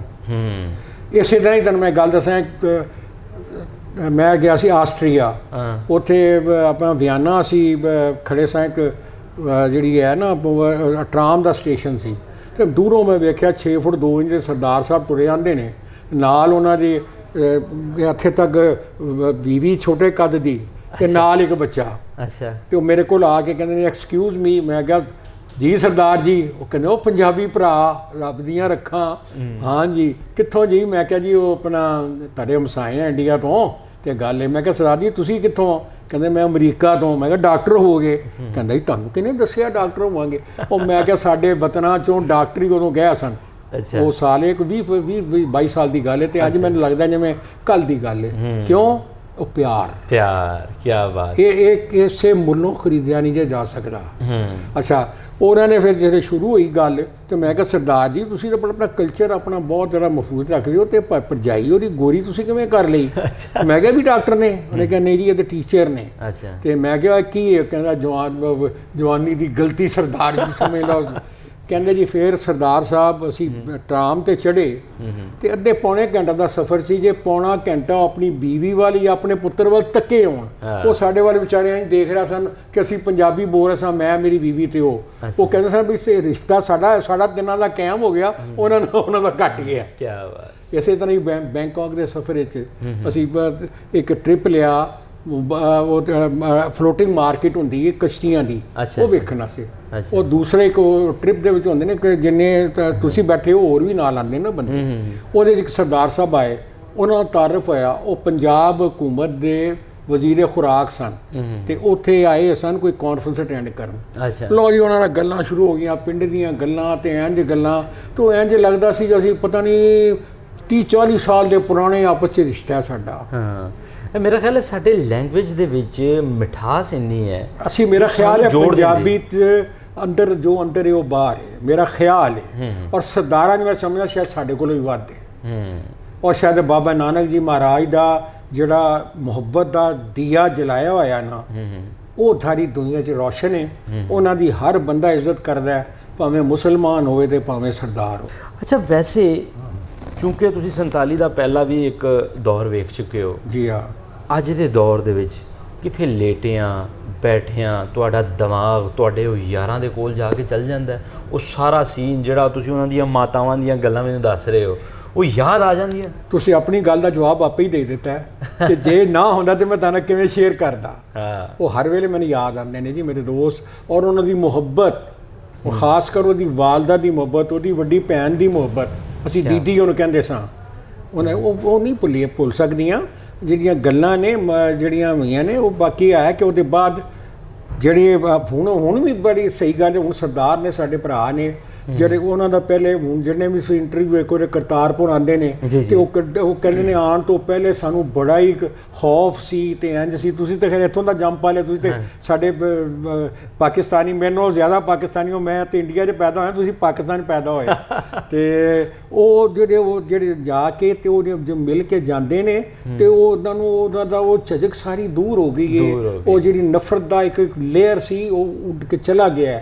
ਜਿਹੜਾ ਇੱਕ ਵਾਰੀ ਹੋ ਜਾਂਦਾ ਨਾ, ਤੁਹਾਨੂੰ ਦੱਸਿਆ ਨਾ ਕਿ ਉਹ ਆਪਸ ਵਿੱਚ ਦਿਲਾਂ ਦੇ ਵਿੱਚ ਜਿਹੜੀ ਜਨਰਲ ਪਬਲਿਕ ਹੈ ਇੰਡੀਆ ਪਾਕਿਸਤਾਨ ਦੀ ਦੋਨੋਂ ਹੀ ਪਿਆਰ ਚਾਹੁੰਦੀ ਹੈ, ਮਗਰ ਇਹ ਜਿਹੜੇ ਮਸਾਇਲ ਨੇ ਸਾਡੇ ਹੱਲ ਹੋ ਜਾਣ। ਉਹ ਵੱਡਾ ਭਰਾ ਹੈ, ਸਾਡਾ ਵੱਡਾ ਮੁਲਕ ਹੈ, ਉਹ ਅਗਰ ਉਹ ਸਮਝ ਜਾਵੇ ਔਰ ਬਹਿ ਕੇ ਵੀ ਸਾਰੀ ਉਮਰ ਮਸਾਇਲ ਹੈ ਤੇ ਉਹ ਦੋਨਾਂ ਦਾ ਬੜਾ ਭਲਾ ਹੈ। ਮਸਾਇਲ ਕੀ ਨੇ, ਤੁਸੀਂ ਕੀ ਵੇਖਦੇ ਹੋ? ਦੇਖੋ ਤੁਸੀਂ ਇੱਕ ਕਾਰੋਬਾਰੀ ਸ਼ਖਸ ਹੋ, ਤੁਹਾਨੂੰ ਵੀ ਪਤਾ ਹੈ ਕਿ ਜੇ ਬਾਰਡਰ ਖੁੱਲ ਜਾਵੇ ਤੇ ਕਾਰੋਬਾਰ ਵਧੇਗਾ। ਵੈਸੇ ਸਾਡੇ ਦੋਵਾਂ ਮੁਲਕਾਂ ਦੇ ਮਸਾਇਲ ਕੀ ਨੇ? ਮਸਾਇਲ ਦਾ ਨੰਬਰ 1 ਤੇ ਇੱਕੋ ਜੇ ਕਸ਼ਮੀਰ ਦਾ ਮਸਲਾ ਹੈ ਜਿਹੜਾ ਸਾਰੀ ਦੁਨੀਆ ਨੇ ਮੰਨਿਆ ਹੋਇਆ ਹੈ, ਜਿਹੜਾ UN ਨੇ ਮੰਨਿਆ ਹੋਇਆ ਹੈ। ਕਸ਼ਮੀਰ ਦੇ ਮਸਲੇ ਤੋਂ ਇਲਾਵਾ ਮਤਲਬ ਕਸ਼ਮੀਰ ਦਾ ਮਸਲਾ ਤਾਂ 47 ਤੋਂ ਬਾਅਦ ਦਾ ਬਣਿਆ ਹੈ ਨਾ। 47 ਤੋਂ ਪਹਿਲੇ ਕੀ ਮਸਾਇਲ ਨੇ? 47 ਤੋਂ ਪਹਿਲੇ ਤਾਂ ਮਸਾਇਲ ਤੇ ਕੋਈ ਸਾਰੇ ਕਾਰੋਬਾਰ ਸਨ, ਉਹਦੇ ਬਾਅਦ ਤੱਕ ਬੜਾ ਕਾਰੋਬਾਰ ਰਿਹਾ। ਅਸੀਂ ਕਰਦੇ ਰਹੇ ਇੰਡੀਆ ਨਾਲ ਕੰਮ, ਮੇਰੇ ਬਜ਼ੁਰਗ ਜਿਹਨੇ ਸਨ, ਅਸੀਂ ਇੰਡੀਆ ਨਾਲ ਬੇਇੰਤਹਾ ਕੰਮ ਕਰਦੇ ਸਾਂ। ਔਰ ਜਿਹੜਾ ਹੈਗਾ ਸੀ ਆਪਣਾ ਇਹ ਜਿਹੜਾ ਵਾਘਾ ਬਾਰਡਰ ਤੇ ਉਧਰ ਖੇਮਕਰਨ ਦਾ ਤੇ ਉਧਰ ਫਿਰੋਜ਼ਪੁਰ ਵਾਲਾ ਬਾਰਡਰ ਗੰਡਾ ਸਿੰਘ ਵਾਲਾ, ਉੱਥੇ ਅਸੀਂ ਇੱਧਰ ਤੇ ਇੱਧਰ ਟਰੱਕ ਲੱਗ ਜਾਂਦੇ ਸਨ ਤੇ ਉਲਟਾ ਆ ਕੇ ਅਸੀਂ ਇੱਧਰੋਂ ਦੀ ਚੀਜ਼ਾਂ ਉੱਧਰ ਜਾਂਦੇ ਸਨ, ਉੱਧਰ ਦੀ ਚੀਜ਼ਾਂ ਇੱਧਰ ਜਾਂਦੀਆਂ ਸਨ, ਉਹ ਆ ਰਹੀਆਂ ਸਨ। ਇਹ ਆ ਕੇ ਸ਼ੁਰੂ ਹੋਇਆ, ਉਹਦੇ ਬਾਅਦ ਐਨੀਮੀ ਪ੍ਰਾਪਰਟੀ ਦਾ ਸ਼ੁਰੂ ਹੋਇਆ 65 ਦੇ ਬਾਅਦ। ਉਦੋਂ ਪਹਿਲੇ ਤੱਕ ਤੇ ਕਾਰੋਬਾਰ ਵਗੈਰਾ ਤੇ ਚੱਲਦੇ ਰਹੇ ਨੇ, ਹਾਲਾਂਕਿ ਉਹਦੇ ਬਾਅਦ ਉੱਧਰ ਚੀਜ਼ਾਂ ਇੱਧਰ ਆਉਂਦੀਆਂ ਰਹੀਆਂ, ਉੱਧਰ ਦੀਆਂ ਜਾਂਦੀਆਂ ਰਹੀਆਂ। ਉਹਦੇ ਬਾਅਦ ਤੁਸੀਂ ਇਸ ਚੀਜ਼ ਨੂੰ ਨਾ ਛੇੜੀਏ ਤੇ ਚੰਗਾ, ਸਿਆਸਤ ਨੂੰ ਵਿੱਚ ਨਾ ਲਿਆਈਏ। ਉਹਦੀ ਵਜ੍ਹਾ ਹੈਗੀ ਕਿ ਉਹ ਕਹਾਣੀ ਜਿਹੜੀ ਹੈ ਨਾ ਬੜੀ ਫਿਰ ਉਹ ਮਜ਼ੇਦਾਰ ਨਹੀਂ ਰਹਿਣੀ। ਠੀਕ ਹੋ ਗਿਆ। ਉਹ ਕਿਉਂਕਿ ਜਿਹੜੀ ਕਹਿੰਦੇ ਨੇ ਜਿਹੜੀ ਪੇਨਫੁਲ ਚੀਜ਼ ਹੋਵੇ ਨਾ ਉਹਨੂੰ ਨਾ ਛੇੜਿਆ ਜਾਏ, ਨਹੀਂ ਤਾਂ ਦਰਦ ਹੁੰਦੀ ਹੈ। ਅੱਛਾ, ਅਗਰ ਤੁਹਾਡੇ ਦੋਸਤ, ਤੁਹਾਡੇ ਯਾਰ ਬੇਲੀ, ਪਹਿਲੇ ਤਾਂ ਇਹ ਦੱਸੋ ਕਿ ਦਿਲ 'ਚ ਤਮੰਨਾ ਹੈ ਆਪਣੇ ਉਹਨਾਂ ਦੋਸਤਾਂ ਨੂੰ ਮਿਲਣ ਨੂੰ? ਲਾਜ਼ਮੀ ਤਮੰਨਾ ਹੈ। ਮੈਂ ਤੁਹਾਨੂੰ ਦੱਸਿਆ ਮੈਂ ਉੱਥੇ ਦਿੱਲੀ ਗਿਆ ਤੇ ਮੈਂ ਢੂੰਡਦਾ ਰਿਹਾ। ਅੱਛਾ। ਤੇ ਮੈਂ ਜਿਹੜਾ ਹੁਣ ਵੀ ਵੇਖੋ ਤੁਸੀਂ ਪ੍ਰੇਮਨਾਥ ਈਸਰ ਕਿੰਨੇ ਨਿਕਲ ਆਣਗੇ, ਮਗਰ ਉਹ ਮੈਂ ਵੇਖਣਾ ਤੇ ਮੇਰੇ ਉਮਰ ਦੇ ਨਹੀਂ ਹੁੰਦੇ, ਉਸ ਮੇਰੇ ਮੈਚ ਦੇ ਨਹੀਂ ਹੁੰਦੇ। ਪਤਾ ਨਹੀਂ ਉਹ ਵੀ ਬਾਬੇ ਬਣ ਗਏ ਹੋਣਗੇ। ਮੈਂ 87ਵੇਂ ਸਾਲ ਚ, ਤੇ ਉਹ ਵੀ ਤਾਂ 87ਵੇਂ ਸਾਲ ਹੀ ਹੋਣਗੇ ਨਾ ਜੀ। ਤੇ ਉਹ ਤੇ ਐ ਬਾਬੇ ਬਣ ਗਏ ਹੋਣਗੇ। ਮੈਂ ਇਸ ਵੇਲੇ ਪੜਨਾਨਾ ਪੜਦਾਦਾ ਵਾਂ, ਉਹ ਵੀ ਗ੍ਰੇਟ ਗ੍ਰੈਂਡਫਾਦਰ ਉਹ ਵੀ ਬਣ ਚੁੱਕੇ ਹੋਣਗੇ। ਤੇ ਗੱਲ ਕੀ, ਮਗਰ ਮਿਲੀਏ ਤੇ ਜਦੋਂ ਯਾਰ ਮਿਲਦੇ ਨੇ ਉਹ ਫਿਰ ਬਚਪਨ ਯਾਦ ਆ ਜਾਂਦਾ ਹੈ। ਉਹ ਮਿਲੇ ਤੇ ਗੱਲ ਇਹ, ਮੇਰੀਆਂ ਨੇਕ ਤਮੰਨਾ ਉਹਨਾਂ ਦੇ ਨਾਲ ਨੇ। ਉਹ ਅਗਰ ਉਹ ਕਿਸੇ ਤੁਹਾਡੀ ਵਜ੍ਹਾ ਕਰਕੇ ਸੁਣਦੇ ਹੋਣ ਤੇ ਤੁਹਾਡੇ ਜ਼ਰੀਏ ਮੇਰੇ ਕੋਲ ਗੱਲ ਕਰਨ ਦੇ ਬਹੁਤ ਅੱਛੇ ਲੱਗਦੇ। ਕੋਈ ਸਲਾਮ ਦੁਆ ਜਿਹੜੀ ਅਸੀਂ ਮਜ਼ੰਗ ਵਾਸੀਆਂ ਤੱਕ ਪਹੁੰਚਾ ਸਕੀਏ, ਜਿਹੜੇ ਇੱਥੋਂ ਉੱਠ ਕੇ ਗਏ ਨੇ, ਜਿਹੜੇ ਇੱਥੋਂ ਉੱਠ ਕੇ ਗਏ ਨੇ, ਉਹਨਾਂ ਸਾਰਿਆਂ ਨੂੰ ਮੇਰੇ ਵੱਲੋਂ ਬੜੀਆਂ ਨੇਕ ਤਮੰਨਾਵਾਂ। ਜਿੱਥੇ ਜਿੱਥੇ ਰਹਿਣ ਉਹ ਕਰਕੇ ਖੁਸ਼ ਰਹਿਣ। ਮੇਰਾ ਖਿਆਲ ਹੈ ਕਿ ਮੇਰੇ ਜਿਹੜੇ ਉੱਠ ਕੇ ਗਏ ਨੇ ਨਾ, ਉਹ ਜਿਹੜੀਆਂ ਮੇਰੀਆਂ ਉਸ ਵੇਲੇ ਅਸੀਂ ਉਹਨਾਂ ਨੂੰ ਫੁੱਫੀ ਹਰ ਇੱਕ ਨੂੰ ਕਹਿੰਦੇ ਸਾਂ, ਬਾਪ ਦੇ ਰਿਸ਼ਤੇ ਨਾਲ। ਤੇ ਫੁੱਫੀ ਤੇ ਭੂਆ ਕਹਿੰਦੇ ਨੇ ਪੰਜਾਬੀ 'ਚ, ਮਗਰ ਅਸੀਂ ਆਪਣੀ ਜ਼ਬਾਨ ਕਸੂਰ ਦੀ ਫੁੱਫੀ ਕਹਿੰਦੇ ਸਾਂ। ਫੁੱਫੀ ਨੂੰ ਮਿਲੀ ਜਾਂ ਚਾਚੇ ਨੂੰ ਮਿਲੀ ਤੇ ਸਾਰੇ ਸੰਗ ਰਿਸ਼ਤੇ ਸਨ ਸਾਡੇ। ਉੱਥੋਂ ਜਦੋਂ ਮੇਰੇ ਅੱਬਾ ਜੀ ਦੇ ਨਾਲ ਅਸੀਂ ਉੱਧਰ ਜਾਂਦੇ ਸਾਂ ਤੇ ਉਹ ਬੜੇ ਉਹਨਾਂ ਦੇ ਬਾਰੇ ਮੇਰੇ ਅੱਬਾ ਜੀ ਦੇ ਬਹੁਤ ਹੀ ਦੋਸਤ ਸਨ, ਉਹਨਾਂ ਦੇ ਕੁਲੀਗ ਵੀ ਸਨ, ਜਿਹੜੇ ਕੰਮ ਵੀ ਕਰਦੇ ਸਨ, ਰਲ ਕੇ ਮਿਲ ਕੇ ਕਰਦੇ ਸਨ, ਸਾਰੇ ਹੋ ਗਏ ਸਨ। ਬਹਰਹਾਲ ਇਹ ਸਟੋਰੀ ਜਿਹੜੀ ਹੈ ਨਾ, ਇਹਨੂੰ ਜਿਹੜੀ ਹੈ ਨਾ ਮੇਰਾ ਖਿਆਲ ਇਸ ਤਰ੍ਹਾਂ ਰਹਿੰਦੀ ਹੈ ਕਿਉਂਕਿ ਇਹਦੇ ਮੁਹੱਬਤ ਤੱਕ ਹੀ ਰੱਖੀ ਹੈ। ਉਹਦੇ ਬਾਅਦ ਕਿੰਨੇ ਕੀ ਕੀਤਾ ਉਹਦਾ ਉਹ ਕਹਾਣੀ ਚੱਲ ਪਿਆ ਤੇ ਸਰਦਾਰ ਜੀ ਉਹ ਨਹੀਂ, ਉਸ ਪਾਸੇ ਆਪਾਂ ਵੈਸੇ ਵੀ ਨਹੀਂ ਜਾਂਦੇ। ਹੁਣ ਵੀ ਚੱਲ ਸਕਦੀ ਹੈ, ਹੁਣ ਵੀ ਬਹਿ ਕੇ ਵਾਪਸ ਦੇ ਵਿੱਚ ਸਾਡੇ ਹੁਣ ਵੀ ਲੀਡਰ ਚਾਹੁੰਦੇ ਨੇ ਕਿ ਵੀ ਬੈਠ ਕੇ ਉਸ ਮਸਲੇ ਨੂੰ, ਮਗਰ ਜਦੋਂ ਦੇਣਾ ਹੋਵੇ ਨਾ ਉਹਦਾ ਦੇਣਾ ਔਰ ਲੈਣਾ। ਅਸੀਂ ਕਦੋਂ ਕਹਿੰਦੇ ਆ ਕਿ ਕਸ਼ਮੀਰ ਸਾਨੂੰ ਸਾਰਾ ਦੇ ਦਿਓ, ਅਸੀਂ ਤਾਂ ਕਹਿੰਦੇ ਉਹ ਕਸ਼ਮੀਰੀਆਂ ਨੂੰ ਪੁੱਛ ਕੇ ਤੇ UN ਦੇ ਹਿਸਾਬ ਦੇ ਨਾਲ ਜੋ ਹੋਏਗਾ ਉਹਦਾ ਕਰਕੇ ਕਰ ਲਓ, ਮਸਲਾ ਹੱਲ ਹੋ ਜਾਏ। ਮੈਂ ਜਦੋਂ ਗਿਆ ਨਾ ਆਪਣਾ ਉੱਥੇ ਦਿੱਲੀ ਤੇ ਸਰਦਾਰ ਦਮਨਜੀਤ ਦੇ ਉਦੋਂ ਜਿਹੜੇ 95 ਦੀ ਗੱਲ ਏ, ਅੰਗਦ ਤੇ ਮਾਨਕ ਉਹਨਾਂ ਦੇ 2 ਹੀਰੇ ਵਰਗੇ 2 ਪੁੱਤਰ ਨੇ। ਉਹਨਾਂ ਨੇ ਉਹ ਛੋਟੇ ਸਨ ਉਦੋਂ ਮੇਰੇ ਨਾਲ ਗੱਲ ਕਰਨ ਲੱਗੇ। ਉਹਨਾਂ ਨੇ ਕਸ਼ਮੀਰ ਦੀ ਗੱਲ ਕੀਤੀ। ਮੈਂ ਕਿਹਾ ਕਸ਼ਮੀਰ ਕਸ਼ਮੀਰੀਆਂ ਦਾ, ਕਸ਼ਮੀਰਾਂ ਦੀ ਗੱਲ ਕਰੀਏ, ਆਪਾਂ ਮੁਹੱਬਤ ਦੀਆਂ ਗੱਲਾਂ ਕਰੀਏ। ਸਹੀ ਗੱਲ। ਉਹ ਇੰਨਾ ਜ਼ਿਆਦਾ ਖੁਸ਼ ਹੋਏ ਕਿ ਉਹਨਾਂ ਨੇ ਕਿਹਾ ਬੜੇ ਬੰਦੇ ਆ। ਫਿਰ ਮੈਂ ਉਹਨਾਂ ਨੂੰ ਪਾਕਿਸਤਾਨ ਦੇ ਆਪਣਾ ਨੋਟ ਜਿਹੜੇ ਸਨ ਨਾ ਸਾਰੇ, ਇੱਕ ਨੋਟ ਉਹਨਾਂ ਨੂੰ ਦਿੱਤਾ ਸੁਵੀਨੀਅਰ ਦੇ ਤੌਰ ਤੇ। ਤੇ ਯਾਦਦਾਸ਼ਤ ਹੁਣ ਉਹਨਾਂ ਨੂੰ ਮੈਂ ਜਦੋਂ ਕਰਤਾਰਪੁਰ ਖੁੱਲਿਆ ਤੇ ਮੇਰਾ ਇੱਕ ਯਾਰ ਹੈ ਸਰਦਾਰ JD ਸਿੰਘ, ਉਹਦਾ ਅਮਰੀਕਾ। ਅੱਛਾ JD ਸਿੰਘ ਨੇ ਮੈਨੂੰ ਇੱਥੋਂ ਦੇ ਬਿਸਤਰੇ ਜਿਹੜੇ ਨਾ ਬੈੱਡ ਨੇ ਜਿਹੜੇ, ਉਹ ਇੱਕ ਹਸਪਤਾਲ ਬੰਦ ਹੋ ਰਿਹਾ ਸੀ, ਉਹਨੇ ਮੈਨੂੰ 7.5 ਲੱਖ ਰੁਪਏ ਦੀ ਨਵੇਂ ਦੀ ਕੀਮਤ ਸੀ, ਇਹ 30,000 ਕਰਾਚੀ ਪਹੁੰਚ ਦੇ ਦਿੱਤਾ। ਅੱਛਾ, ਉਹਨੂੰ ਮੈਂ ਕਿਹਾ ਹਸਪਤਾਲ ਵਾਸਤੇ ਮੈਨੂੰ ਚਾਹੀਦਾ ਤੇ ਇਹ ਗੱਲ ਉਹਨੇ ਕਿਹਾ ਜੀ ਮੈਂ ਹਸਪਤਾਲ ਚੁੱਕਣਾ, ਕਰਾਚੀ ਪਹੁੰਚ 30,000, ਉੱਥੋਂ 10,000 ਕਰਕੇ ਮੈਂ ਇੱਥੇ ਲਿਆਂਦਾ।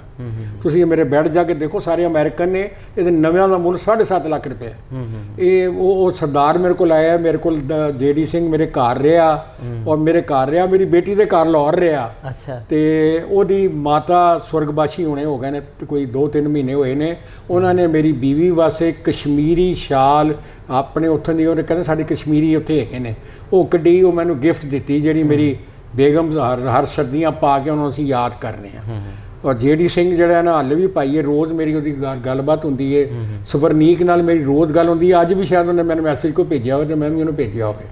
ਆ ਮੁਹੱਬਤ ਜਿਹੜੀ ਹੈ ਨਾ ਜੀ, ਇਹਦੇ 'ਚ ਜਿੰਨਾ ਰੂਹਾਨੀਅਤ ਔਰ ਚਸਕਾ ਹੈ ਨਾ, ਇਹਦੇ ਜੋ ਸੈਟਿਸਫੈਕਸ਼ਨ ਹੈ, ਤੁਹਾਨੂੰ ਕਿਸੇ ਜਿੰਨੀ ਮਰਜ਼ੀ ਪੈਸੇ ਹੋਣ ਤੁਹਾਡੇ, ਜੋ ਕੁਝ ਹੋਣ ਉਹ ਤੁਹਾਨੂੰ ਨਹੀਂ ਦੇ ਸਕਦੇ। ਕਿਆ ਬਾਤ। ਲਿਹਾਜ਼ਾ ਮੁਹੱਬਤ, ਮੇਰਾ ਖਿਆਲ ਹੈ ਸਾਡੇ ਨਬੀ ਕਰੀਮ ਸੱਲੱਲਾਹੁ ਅਲੈहि ਵਸੱਲਮ ਨੇ ਵੀ ਮੁਹੱਬਤ ਦਾ ਦਰਸ ਦਿੱਤਾ ਹੈ, ਇਨਸਾਨੀਅਤ ਦਾ ਦਰਸ ਦਿੱਤਾ ਹੈ, ਔਰ ਬਾਬਾ ਨਾਨਕ ਜੀ ਮਹਾਰਾਜ ਨੇ ਵੀ ਉਸੇ ਚੀਜ਼ ਨੂੰ ਰਿਪੀਟ ਕੀਤਾ ਹੈ, ਔਰ ਉਹਨਾਂ ਨੇ ਵੀ ਮੁਹੱਬਤ ਦਾ ਹੀ ਦਰਸ ਦਿੱਤਾ ਹੈ। ਕਿਆ ਬਾਤ। ਤੇ ਲਿਹਾਜ਼ਾ ਕੋਸ਼ਿਸ਼ ਕਰੀਏ ਕਿ ਅਸੀਂ ਜਿਹੜਾ ਦੇਣਾ ਦੇ ਦਈਏ, ਕਿਸੇ ਦਾ ਲੈਣਾ ਜਦੋਂ ਕੋਈ ਲੈ ਲਈਏ, ਤੇ ਮੁਹੱਬਤਾਂ ਰੱਖੀਏ ਕਾਇਮ, ਤਾਂ ਕਿ ਕਿਹਨਾਂ ਜ਼ਿਆਦਤੀ ਕਰੀਏ ਹੀ ਨਾ ਕਿ ਜਿਹੜਾ ਕਿ ਦੁੱਖ ਆਵੇ।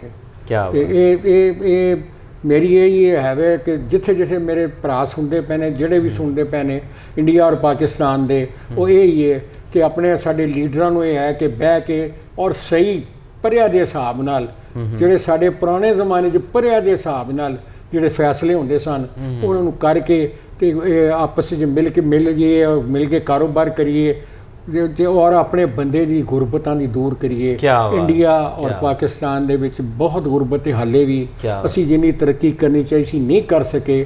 ਆਪਣੀ ਇਸ ਛੋਟੀ ਮੋਟੀ ਇਹਦੇ ਮਸਲਿਆਂ ਨੂੰ, ਇਸ ਮਸਲੇ ਨੂੰ ਹੱਲ ਕਰ ਲਈਏ ਤੇ ਦੋਸਤੀ ਨਾਲ ਰਹੀਏ। ਜੰਗ ਤੇ ਤਰੱਕੀ ਤਾਂ ਵੈਸੇ ਵੀ ਇਕੱਠੀ ਨਹੀਂ ਹੋ ਸਕਦੀ, ਆ ਜੰਗ ਹੋ ਸਕਦੀ ਆ ਫਿਰ ਤਰੱਕੀ ਹੋ ਸਕਦੀ। ਗੱਲ ਕਰਨੀ ਜੰਗ ਦੀ ਤਿਆਰੀ 'ਚ ਹੀ ਬੰਦਾ ਮਰ ਪੈਂਦਾ ਹੈ। ਜੰਗ ਤੇ ਹੋਣੀ ਕਿੱਥੇ ਨੇ ਜੀ, ਜੰਗ ਰੱਖੇ ਤੇ ਮੌਤਾਂ ਨੇ ਦੋਵਾਂ ਦੀਆਂ, ਮਗਰ ਜੰਗ ਦੀ ਤਿਆਰੀ ਵਾਸਤੇ ਕਿ ਫਲਾਣੇ ਕੋਲ ਆਇਆ, ਫਲਾਣੇ ਕੋਲ ਹੋ ਗਿਆ, ਮੇਰੇ ਕੋਲ ਉਹ ਵੀ ਹੋਣਾ ਚਾਹੀਦਾ ਹੈ। ਗੱਲ ਇਹ ਤਾਂ ਕਿਉਂ ਉਹ ਹੁੰਦਾ ਨਾ ਕਿ ਉਹ ਆਪਣੇ ਦਿਫਾ ਵਾਸਤੇ ਉਹਦੇ ਹੈ। ਅਸੀਂ ਇਹ ਮੈਂ ਪਲੀਡ ਨਹੀਂ ਕਰਦਾ, ਕਿਉਂਕਿ ਐਸੇ ਤੁਸੀਂ ਗੱਲ ਜਨਰਲ ਕਰ ਰਹੇ ਹੋ ਨਾ, ਮੈਂ ਆਪਣੇ ਜਰਨਲ ਆਪਣਾ ਇੰਡੀਆ ਪਾਕਿਸਤਾਨ ਦੇ ਆਵਾਮ ਦੀ ਗੱਲ ਕਰਨਾ। ਬਿਲਕੁਲ, ਮੈਂ ਇਹ ਚੀਜ਼ ਦੀ ਪਲੀਡ ਨਹੀਂ ਕਰ ਰਿਹਾ ਕਿ ਵੀ ਕੌਣ ਗਲਤ ਹੈ ਤੇ ਕੌਣ ਨਹੀਂ।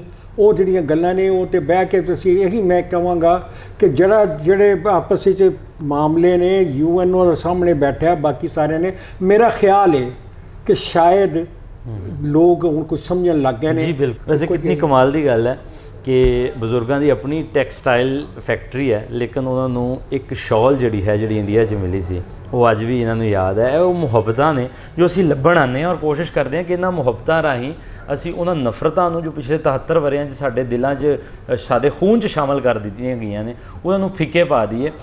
ਬਜ਼ੁਰਗੋ, ਤੁਸੀਂ ਚੂੰਕਿ ਇਸ ਵੇਲੇ ਇੱਕ ਬਹੁਤ ਵੱਡਾ ਸੈਂਟਰ ਵੀ ਚਲਾ ਰਹੇ ਹੋ, ਲਿਵਰ ਸੈਂਟਰ ਜਿਹੜਾ ਹੈ, ਤੁਹਾਡੇ ਦਿਲ 'ਚ ਕਿਸ ਤਰ੍ਹਾਂ ਇਹ ਗੱਲ ਆਈ, ਕੀ ਸੋਚਿਆ ਔਰ ਕੀ ਸੋਚ ਕੇ, ਚੂੰਕਿ ਤੁਹਾਡੀ ਇੱਕ ਆਪਣੀ ਫੈਕਟਰੀ ਹੈ, ਤੁਸੀਂ ਆਰਾਮ ਨਾਲ ਉੱਥੇ ਬਹਿ ਸਕਦੇ ਸੀ, ਕਮਾ ਸਕਦੇ ਸੀ, ਕਿਸ ਸੋਚ ਰਾਹੀਂ ਤੁਸੀਂ ਇਸ ਕੰਮ ਦੇ ਵਿੱਚ ਕਿਸ ਤਰ੍ਹਾਂ ਆਏ? ਦੁਖੀ ਇਨਸਾਨੀਅਤ ਦੀ ਜਿਹੜੀ ਸੇਵਾ ਹੈ, ਇਸ ਪਾਸੇ ਕਿਸ ਤਰ੍ਹਾਂ ਟੁਰੇ ਤੁਸੀਂ? ਮੇਰੇ ਨਬੀ ਨੇ,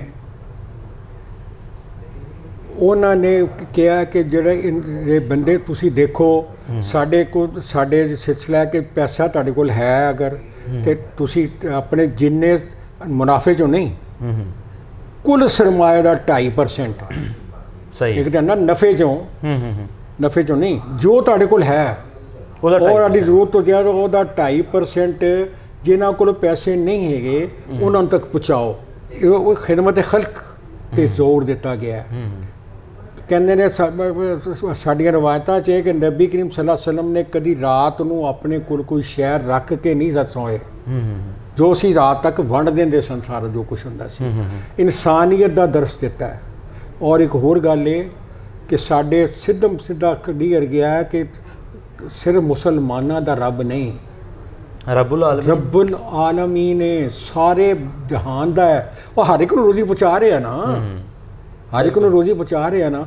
ਤੇ ਨਬੀ ਕਰੀਮ ਸੱਲੱਲਾਹੁ ਅਲੈਹਿ ਵਸੱਲਮ ਵਾਸਤੇ ਹੈ ਰਹਿਮਤੁਲ ਲਿਲ ਆਲਮੀਨ। ਉਹਨਾਂ ਨੇ ਰਹਿਮਤੁਲ ਮੁਸਲਮੀਨ ਨਹੀਂ ਕਿਹਾ।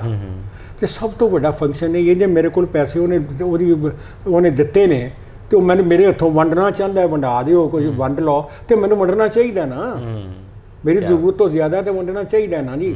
ਇਹ ਜਿਹੜੀ ਗੱਲ ਹੈ ਕਿ ਇੱਥੇ ਜਿਹੜੀ ਹੈ ਨਾ ਹੈਪੇਟਾਈਟਿਸ ਦੀ ਮੈਚ ਕਾਲਾ ਯਰਕਾਨ, ਹੈਪੇਟਾਈਟਿਸ ਇੱਕ ਦੂਸਰਾ ਯਰਕਾਨ ਹੁੰਦਾ ਪੀਲਾ ਯਰਕਾਨ।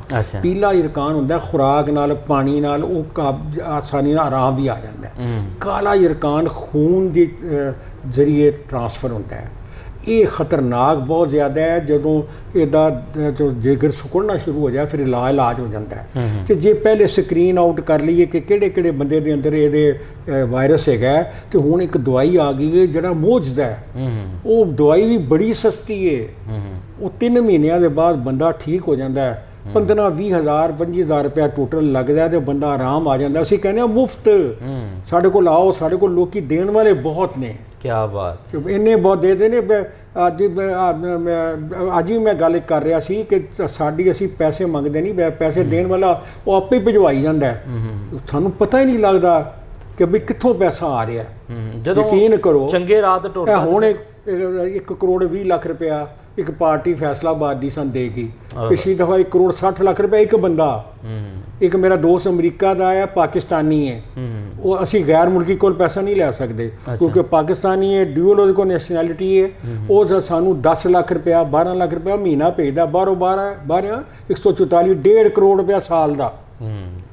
ਤੇ ਸਾਨੂੰ ਪੈਸੇ ਦੀ ਕੋਈ ਗੱਲ ਨਹੀਂ, ਬੰਦੇ ਆਣ। ਅਸੀਂ ਕਹਿੰਦੇ ਹਾਂ ਸਾਨੂੰ ਜਲਦੀ ਤੋਂ ਜਲਦੀ ਰੱਬਾ ਸਾਡੇ ਗਾਹਕ ਸਾਡੇ ਬੂਹੇ 'ਤੇ ਚੜ੍ਹਨ। ਸਾਡੇ ਗਾਹਕ ਉਹ ਨੇ ਜਿਨ੍ਹਾਂ ਦਾ ਅਸੀਂ ਇਲਾਜ ਕਰਨਾ ਹੈ। ਅੱਛਾ, ਸਾਡਾ ਪ੍ਰੋਗਰਾਮ ਵੈਸੇ ਵੀ ਪਿੰਡਾਂ 'ਚ ਜ਼ਿਆਦਾ ਵੇਖਿਆ ਜਾਂਦਾ ਹੈ ਕਿਉਂਕਿ ਲੋਕਾਂ ਕੋਲ ਟਾਈਮ ਵੀ ਹੈ। ਜਿਹੜੇ ਸ਼ਹਿਰ ਦੇ ਲੋਕ ਨੇ ਜ਼ਰਾ ਮਸਰੂਫ ਹੁੰਦੇ ਆ, ਉਹ 30 ਮਿੰਟ ਦਾ 35 ਮਿੰਟ ਦਾ ਪ੍ਰੋਗਰਾਮ ਨਹੀਂ ਵੇਖ ਸਕਦੇ। ਤੁਸੀਂ ਉਹਨਾਂ ਨੂੰ ਕੀ ਕਹਿਣਾ ਚਾਹੋਗੇ? ਕਿਉਂਕਿ ਪਾਕਿਸਤਾਨ ਦੇ ਵਿੱਚ ਮੈਨੂੰ ਅਕਸਰ ਪਿੰਡਾਂ ਦੇ ਲੋਕ ਫੋਨ ਕਰਦੇ ਆ ਕਿ ਅਸੀਂ ਆਪਣੇ ਵਾਲਦ ਦਾ ਜਿਗਰ ਜਿਹੜਾ ਹੈ ਉਹ ਟ੍ਰਾਂਸਪਲਾਂਟ ਕਰਨਾ ਹੈ। ਅਸੀਂ ਦਿੱਲੀ ਦੇ ਵਿੱਚ ਜਾਂ ਚੰਡੀਗੜ੍ਹ ਦੇ ਵਿੱਚ ਫਲਾਣੀ ਜਗ੍ਹਾ ਅਸੀਂ ਉਹਨਾਂ ਦਾ ਇਲਾਜ ਕਰਨਾ ਚਾਹੁੰਦੇ ਹਾਂ, ਕਿਉਂਕਿ ਪਾਕਿਸਤਾਨ 'ਚ ਜਿਗਰ ਟ੍ਰਾਂਸਪਲਾਂਟ ਦਾ ਇਲਾਜ ਨਹੀਂ ਹੈ। ਹੋ ਰਿਹਾ ਇਸ ਵੇਲੇ ਇਸਲਾਮਾਬਾਦ 'ਚ ਹੋ ਰਿਹਾ ਤੇ ਸ਼ੇਖ ਜ਼ੈਦ ਹਸਪਤਾਲ 'ਚ ਹੋ ਰਿਹਾ।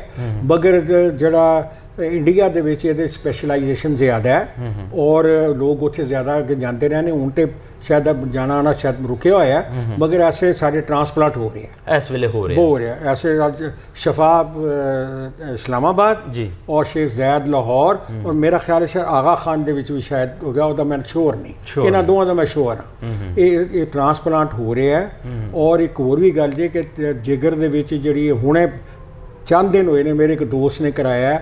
ਉਹਦੇ ਜਿਗਰ ਦੀ ਪਹਿਲੇ ਬਿਮਾਰੀ ਸੀ, ਅਸੀਂ ਉਹਦਾ ਇਲਾਜ ਕੀਤਾ, ਉਹ ਠੀਕ ਹੋ ਗਿਆ। ਮਗਰ ਉੱਤੇ ਉਹਦੇ ਇੱਕ ਗਿਲਟੀ ਬਣ ਗਈ। ਅੱਛਾ, ਉਹ ਗਿਲਟੀ ਬਣ ਗਈ। ਉਹਨੇ ਚੈੱਕ ਕਰਾਈ ਕਿ ਗਿਲਟੀ ਜਿਹੜੀ ਹੈ ਨਾ ਉਹ ਕੈਂਸਰਿਕ ਹੈ, ਉਹ ਫੈਲ ਸਕਦੀ ਹੈ।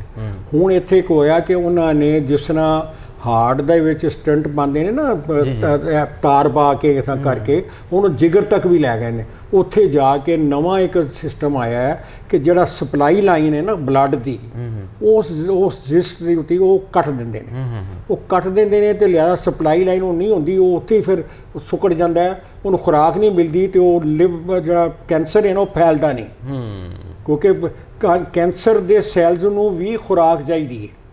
ਉਹਦੀ ਖੁਰਾਕ ਕੀ ਹੈ? ਬਲੱਡ ਤੋਂ ਮਿਲਦੀ ਹੈ। ਤੇ ਉਹਦਾ ਬਲੱਡ ਦਾ ਸਿਸਟਮ ਉਹਨੇ ਕੱਟਿਆ ਮੇਰੇ ਦੋਸਤ ਦਾ, ਉਹ ਠੀਕ ਹੋ ਗਿਆ। ਤੇ ਉਹ 1 ਦਿਨ ਦਾ ਸਾਰਾ ਕੰਮ ਹੈ। ਤੇ ਇਹੋ ਜਿਹਾ ਕੰਮ ਸਾਰੇ ਇੱਥੇ ਹੋ ਰਹੇ ਨੇ। ਡਾਕਟਰਸ ਬਹੁਤ ਸਮਝਦਾਰ ਨੇ। ਵੈਸੇ ਮੈਂ ਇੱਕ ਨਾਰਮਲ ਗੱਲ ਕਰ ਰਿਹਾ ਕਿ ਜਿਸ ਤਰ੍ਹਾਂ ਪਿੰਡਾਂ ਦੇ ਵਿੱਚ ਜ਼ਿਆਦਾ ਪ੍ਰੋਗਰਾਮ ਲੋਕ ਵੇਖਦੇ ਆ ਤੇ ਪਿੰਡਾਂ 'ਚ ਅਮੂਮਨ ਲੜਾਈ ਝਗੜਿਆਂ ਵਾਲੇ ਪਾਸੇ ਵੀ ਜ਼ਿਆਦਾ ਧਿਆਨ ਹੈ। ਤੁਹਾਡੇ ਕਹਿਣ ਦੇ ਮੁਤਾਬਿਕ ਜੋ ਪਹਿਲੇ ਗੱਲਬਾਤ ਇੱਥੇ ਹੋ ਰਹੀ ਸੀ ਕਿ ਹਰ ਚੌਥਾ ਬੰਦਾ ਪਾਕਿਸਤਾਨ ਦੇ ਵਿੱਚ ਜਿਹੜਾ ਹੈ ਕਾਲੇ ਕੈਰੀਅਰ ਹੈ, ਸ਼ਿਕਾਰ ਹੈ। ਠੀਕ ਹੈ ਕਿ ਮਤਲਬ ਉਹਦੇ ਅੰਦਰ ਉਹਨੂੰ ਅਸੀਂ ਉਹਨੂੰ ਮਰੀਜ਼ ਨਹੀਂ ਕਹਿ ਸਕਦੇ। ਉਹਦੇ ਅੰਦਰ ਜਰਾਸੀਮ ਪਰਵਰਿਸ਼ ਪਾ ਰਹੇ ਨੇ। ਉਹਦੇ ਜਿਹੜਾ ਵਾਇਰਸ ਹੈ ਉਹਦੇ ਅੰਦਰ ਹੈਗਾ। ਕਿਸੇ ਟਾਈਮ ਵੀ ਉਹਨੂੰ ਉਹ ਸਿਰੋਸਿਸ ਵਾਲੇ ਉਹਦੇ ਵੱਲ ਲਿਜਾ ਸਕਦਾ ਹੈ। ਤੇ ਬਾਕੀ ਤੁਹਾਨੂੰ ਮੈਂ ਤੁਹਾਡੇ ਜ਼ਰੀਏ ਇੱਕ ਗੱਲ ਕਰਨਾ ਚਾਹਾਂਗਾ, ਜੇ ਤੁਸੀਂ ਗੱਲ ਕਿਸੇ ਵਧਾਉਂਦੇ ਹੋਏ। ਮੈਂ ਮੇਰੇ ਆਪਣੇ ਭਰਾ ਪਿੰਡਾਂ ਉਹਨਾਂ ਨੇ ਦਰਖਾਸਤ ਹੈ ਕਿ ਉਹ ਆਪਣੇ ਸਾਡੇ ਕੋਲ 2 ਮੋਬਾਈਲ ਹੈਲਥ ਕੇਅਰ ਯੂਨਿਟ ਨੇ, ਮਤਲਬ ਇਹ ਪੂਰੇ ਦਾ ਪੂਰਾ ਇੱਕ ਡਿਸਪੈਂਸਰੀ ਹੈ, ਵੱਡੇ ਟਰੱਕ ਨੇ ਜਿਨ੍ਹਾਂ 'ਚ ਹਰ ਚੀਜ਼ ਸੈੱਟ ਹੈ। ਉਹ ਤੁਸੀਂ ਸਾਡੇ ਕੋਲ ਉਹ ਕਿ ਅਸੀਂ ਇੱਥੇ ਪਿੰਡ ਲਾਵਾਂਗੇ 300 ਬੰਦੇ ਦਾ ਇੱਕ ਦਿਨ 'ਚ ਅਸੀਂ ਉਹਨਾਂ ਦੀ ਸਕਰੀਨਿੰਗ ਕਰਨੇ ਆ, ਉਹਨਾਂ ਨੂੰ ਚੈੱਕ ਕਰਨੇ ਆ। ਉਹਨਾਂ ਤੋਂ ਜਿੰਨੇ ਬੰਦੇ ਨਿਕਲਦੇ ਨੇ ਜਿਨ੍ਹਾਂ ਨੂੰ ਇਲਾਜ ਦੀ ਜ਼ਰੂਰਤ ਹੁੰਦੀ ਹੈ ਉਹਨਾਂ ਦਾ ਬਲੱਡ ਦਾ ਸੈਂਪਲ ਲੈਂਦੇ ਆ, ਉਹ ਇੱਥੇ ਅਸੀਂ ਆਪਣੇ ਸੈਂਟਰ 'ਚ ਲਿਆਉਂਦੇ ਆ, ਔਰ ਜਿਨ੍ਹਾਂ ਨੂੰ ਜ਼ਰੂਰਤ ਹੁੰਦੀ ਉਹਨਾਂ ਦੇ ਘਰ ਦਵਾਈ ਪਹੁੰਚਾਉਂਦੇ ਆ।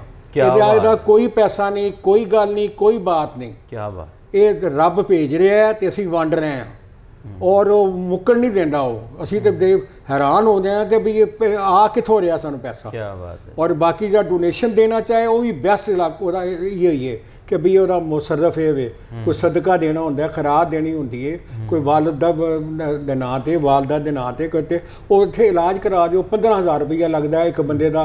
ਅਸੀਂ ਉਹਦਾ ਕਰਕੇ ਇਲਾਜ ਕਰਾਂਗੇ, ਉਹਦਾ ਨਾਂ ਦੇਵਾਂਗੇ, ਉਹਦਾ ਆਈਡੀ ਕਾਰਡ ਦੇਵਾਂਗੇ, ਉਹਦਾ ਟੈਲੀਫੋਨ ਨੰਬਰ ਦੇਵਾਂਗੇ, ਉਹਦਾ ਇਲਾਜ ਕਰਕੇ ਉਹਦਾ ਦੱਸਾਂਗੇ ਕਿ ਇਹ ਪ੍ਰੋਗਰੈਸ ਹੋਈ ਹੈ, ਔਰ ਤੁਹਾਨੂੰ ਸੁਣ ਕੇ ਖੁਸ਼ੀ ਹੋਏਗੀ। 99% ਸਾਡੇ ਬੰਦੇ ਠੀਕ ਹੋ ਜਾਂਦੇ ਨੇ। 99%। ਉਹ ਖੁਦਾ ਦਾ ਵਾਸਤਾ ਜੋ ਸਕਰੀਨਿੰਗ ਕਰਾ ਲਓ, ਜੇ ਨਾ ਕਰਾਓਗੇ ਤੇ ਜੋ ਨੇ ਵੱਧ ਜਾਏਗਾ ਫਿਰ ਲਾ ਇਲਾਜ ਹੋ ਜਾਏਗਾ। ਕੀ ਬਾਤ। ਉਹ ਫਿਰ ਇਸ ਤਰ੍ਹਾਂ ਹੀ ਜੇ ਕਿ ਲਿਖ ਜਾਂਦੇ ਜੇ ਤੁਸੀਂ ਆਪਣੀ ਫੈਮਿਲੀ ਨੂੰ ਬਚਾਓ।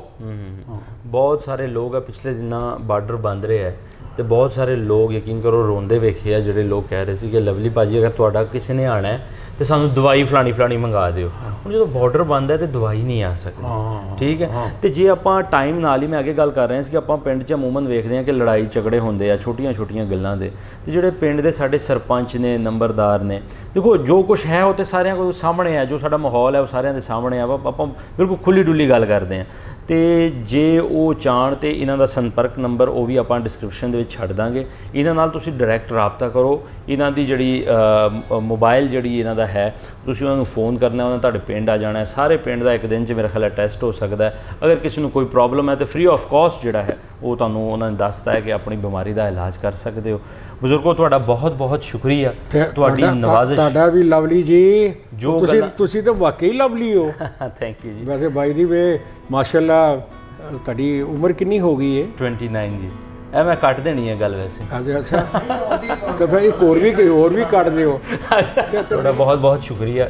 ਜਿਹੜੀਆਂ ਗੱਲਾਂ ਤੁਸੀਂ ਦੱਸੀਆਂ, ਨਾ ਸਾਨੂੰ ਕਿਸੇ ਕਾਲਜ ਨੇ, ਨਾ ਸਕੂਲ ਨੇ, ਨਾ ਉਸਤਾਦ ਨੇ, ਨਾ ਕਿਸੇ ਮੀਡੀਆ ਚੈਨਲ ਨੇ ਨਾ ਦਸੀਆਂ, ਨਾ ਪੜ੍ਹਾਈਆਂ, ਠੀਕ ਹੈ। ਤੇ ਤੁਹਾਡੀਆਂ ਪਿਆਰੀਆਂ, ਮਿੱਠੀਆਂ, ਸਾਦਾ ਤੇ ਖੂਬਸੂਰਤ ਯਾਦਾਂ ਰਾਹੀਂ ਆਪਾਂ ਕੋਸ਼ਿਸ਼ ਕਰਾਂਗੇ ਕਿ ਦੋਵਾਂ ਮੁਲਕਾਂ ਦੇ ਵਿਚਕਾਰ ਜਿਹੜੇ ਪਿਛਲੇ 73 ਵਾਲਿਆਂ 74 ਵਾਲਿਆਂ ਤੋਂ ਇੱਕ ਕੁੜੱਤਣ ਬਣੀ ਹੋਈ ਹੈ ਆਪਸ ਦੇ ਵਿੱਚ, ਜੋ ਸਾਡੀ ਜੰਗ ਚੱਲ ਰਹੀ ਹੈ, ਜੋ ਜੰਗ ਦਾ ਮਾਹੌਲ ਹੈ, ਉਹਨੂੰ ਕੋਸ਼ਿਸ਼ ਕਰਾਂਗੇ ਕਿ ਇਹਨਾਂ ਦੀਆਂ ਗੱਲਾਂ ਰਾਹੀਂ ਪਿਆਰ ਦੇ ਪੁੱਲ ਬਣਾ ਕੇ ਉਹਦੇ ਦੋਵਾਂ ਪਾਸੇ ਲੋਕ ਆਣ ਜਾਣ, ਤੇ ਆਉਣ ਵਾਲੇ ਜਿਹੜੇ 75 ਸਾਲ ਨੇ, ਬਲਕਿ ਜਿਹੜੇ ਆਉਣ ਵਾਲੇ 7500 ਸਾਲ ਨੇ, ਉਹਦੇ ਉੱਪਰ ਸਾਡੀ ਤਰੱਕੀ, ਕਾਮਯਾਬੀ ਔਰ ਪੰਜਾਬ ਦੀ ਜਿਹੜੀ ਆਉਣ ਵਾਲੀ ਨਸਲ ਹੈ ਉਹ ਹੋਰ ਅੱਗੇ ਵੱਧ ਸਕੇ। ਇਸ ਤਰ੍ਹਾਂ ਦੀਆਂ ਕਹਾਣੀਆਂ ਦਾ ਮਕਸਦ ਕਿਸੇ ਜ਼ਾਤ, ਕਿਸੇ ਧਰਮ, ਕਿਸੇ ਮੁਲਕ ਦੇ ਖਿਲਾਫ ਕੋਈ ਗੱਲਬਾਤ ਕਰਨਾ ਨਹੀਂ ਹੈ, ਬਲਕਿ ਹਕੀਕਤ ਦੇ ਵਿੱਚ ਸਾਡੀ ਆਉਣ ਵਾਲੀ ਪੀੜ੍ਹੀ ਵਾਸਤੇ ਇੱਕ ਪਿਛੋਕੜ ਵਿਖਾਉਂਦੇ ਹਾਂ ਕਿ ਸਾਡੇ ਪਿਛਲੇ ਜ਼ਮਾਨੇ 'ਚ ਸਾਡਾ ਪੰਜਾਬ ਕਿਹੋ ਜਿਹਾ ਸੀ, ਅੱਜ ਅਸੀਂ ਕਿੱਥੇ ਪਹੁੰਚ ਗਏ ਹਾਂ। ਔਰ ਇਸ ਤਰ੍ਹਾਂ ਦੀਆਂ ਕਹਾਣੀਆਂ ਆਪ ਜੀ ਦੇ ਰੂਬਰੂ ਪੇਸ਼ ਕਰਦੇ ਰਹਾਂਗੇ। ਮਿਲਦੇ ਹਾਂ ਕਿਸੇ ਹੋਰ ਥਾਂ, ਕਿਸੇ ਹੋਰ ਬਜ਼ੁਰਗ ਦੀ ਖੂਬਸੂਰਤ ਕਹਾਣੀ ਲੈ ਕੇ।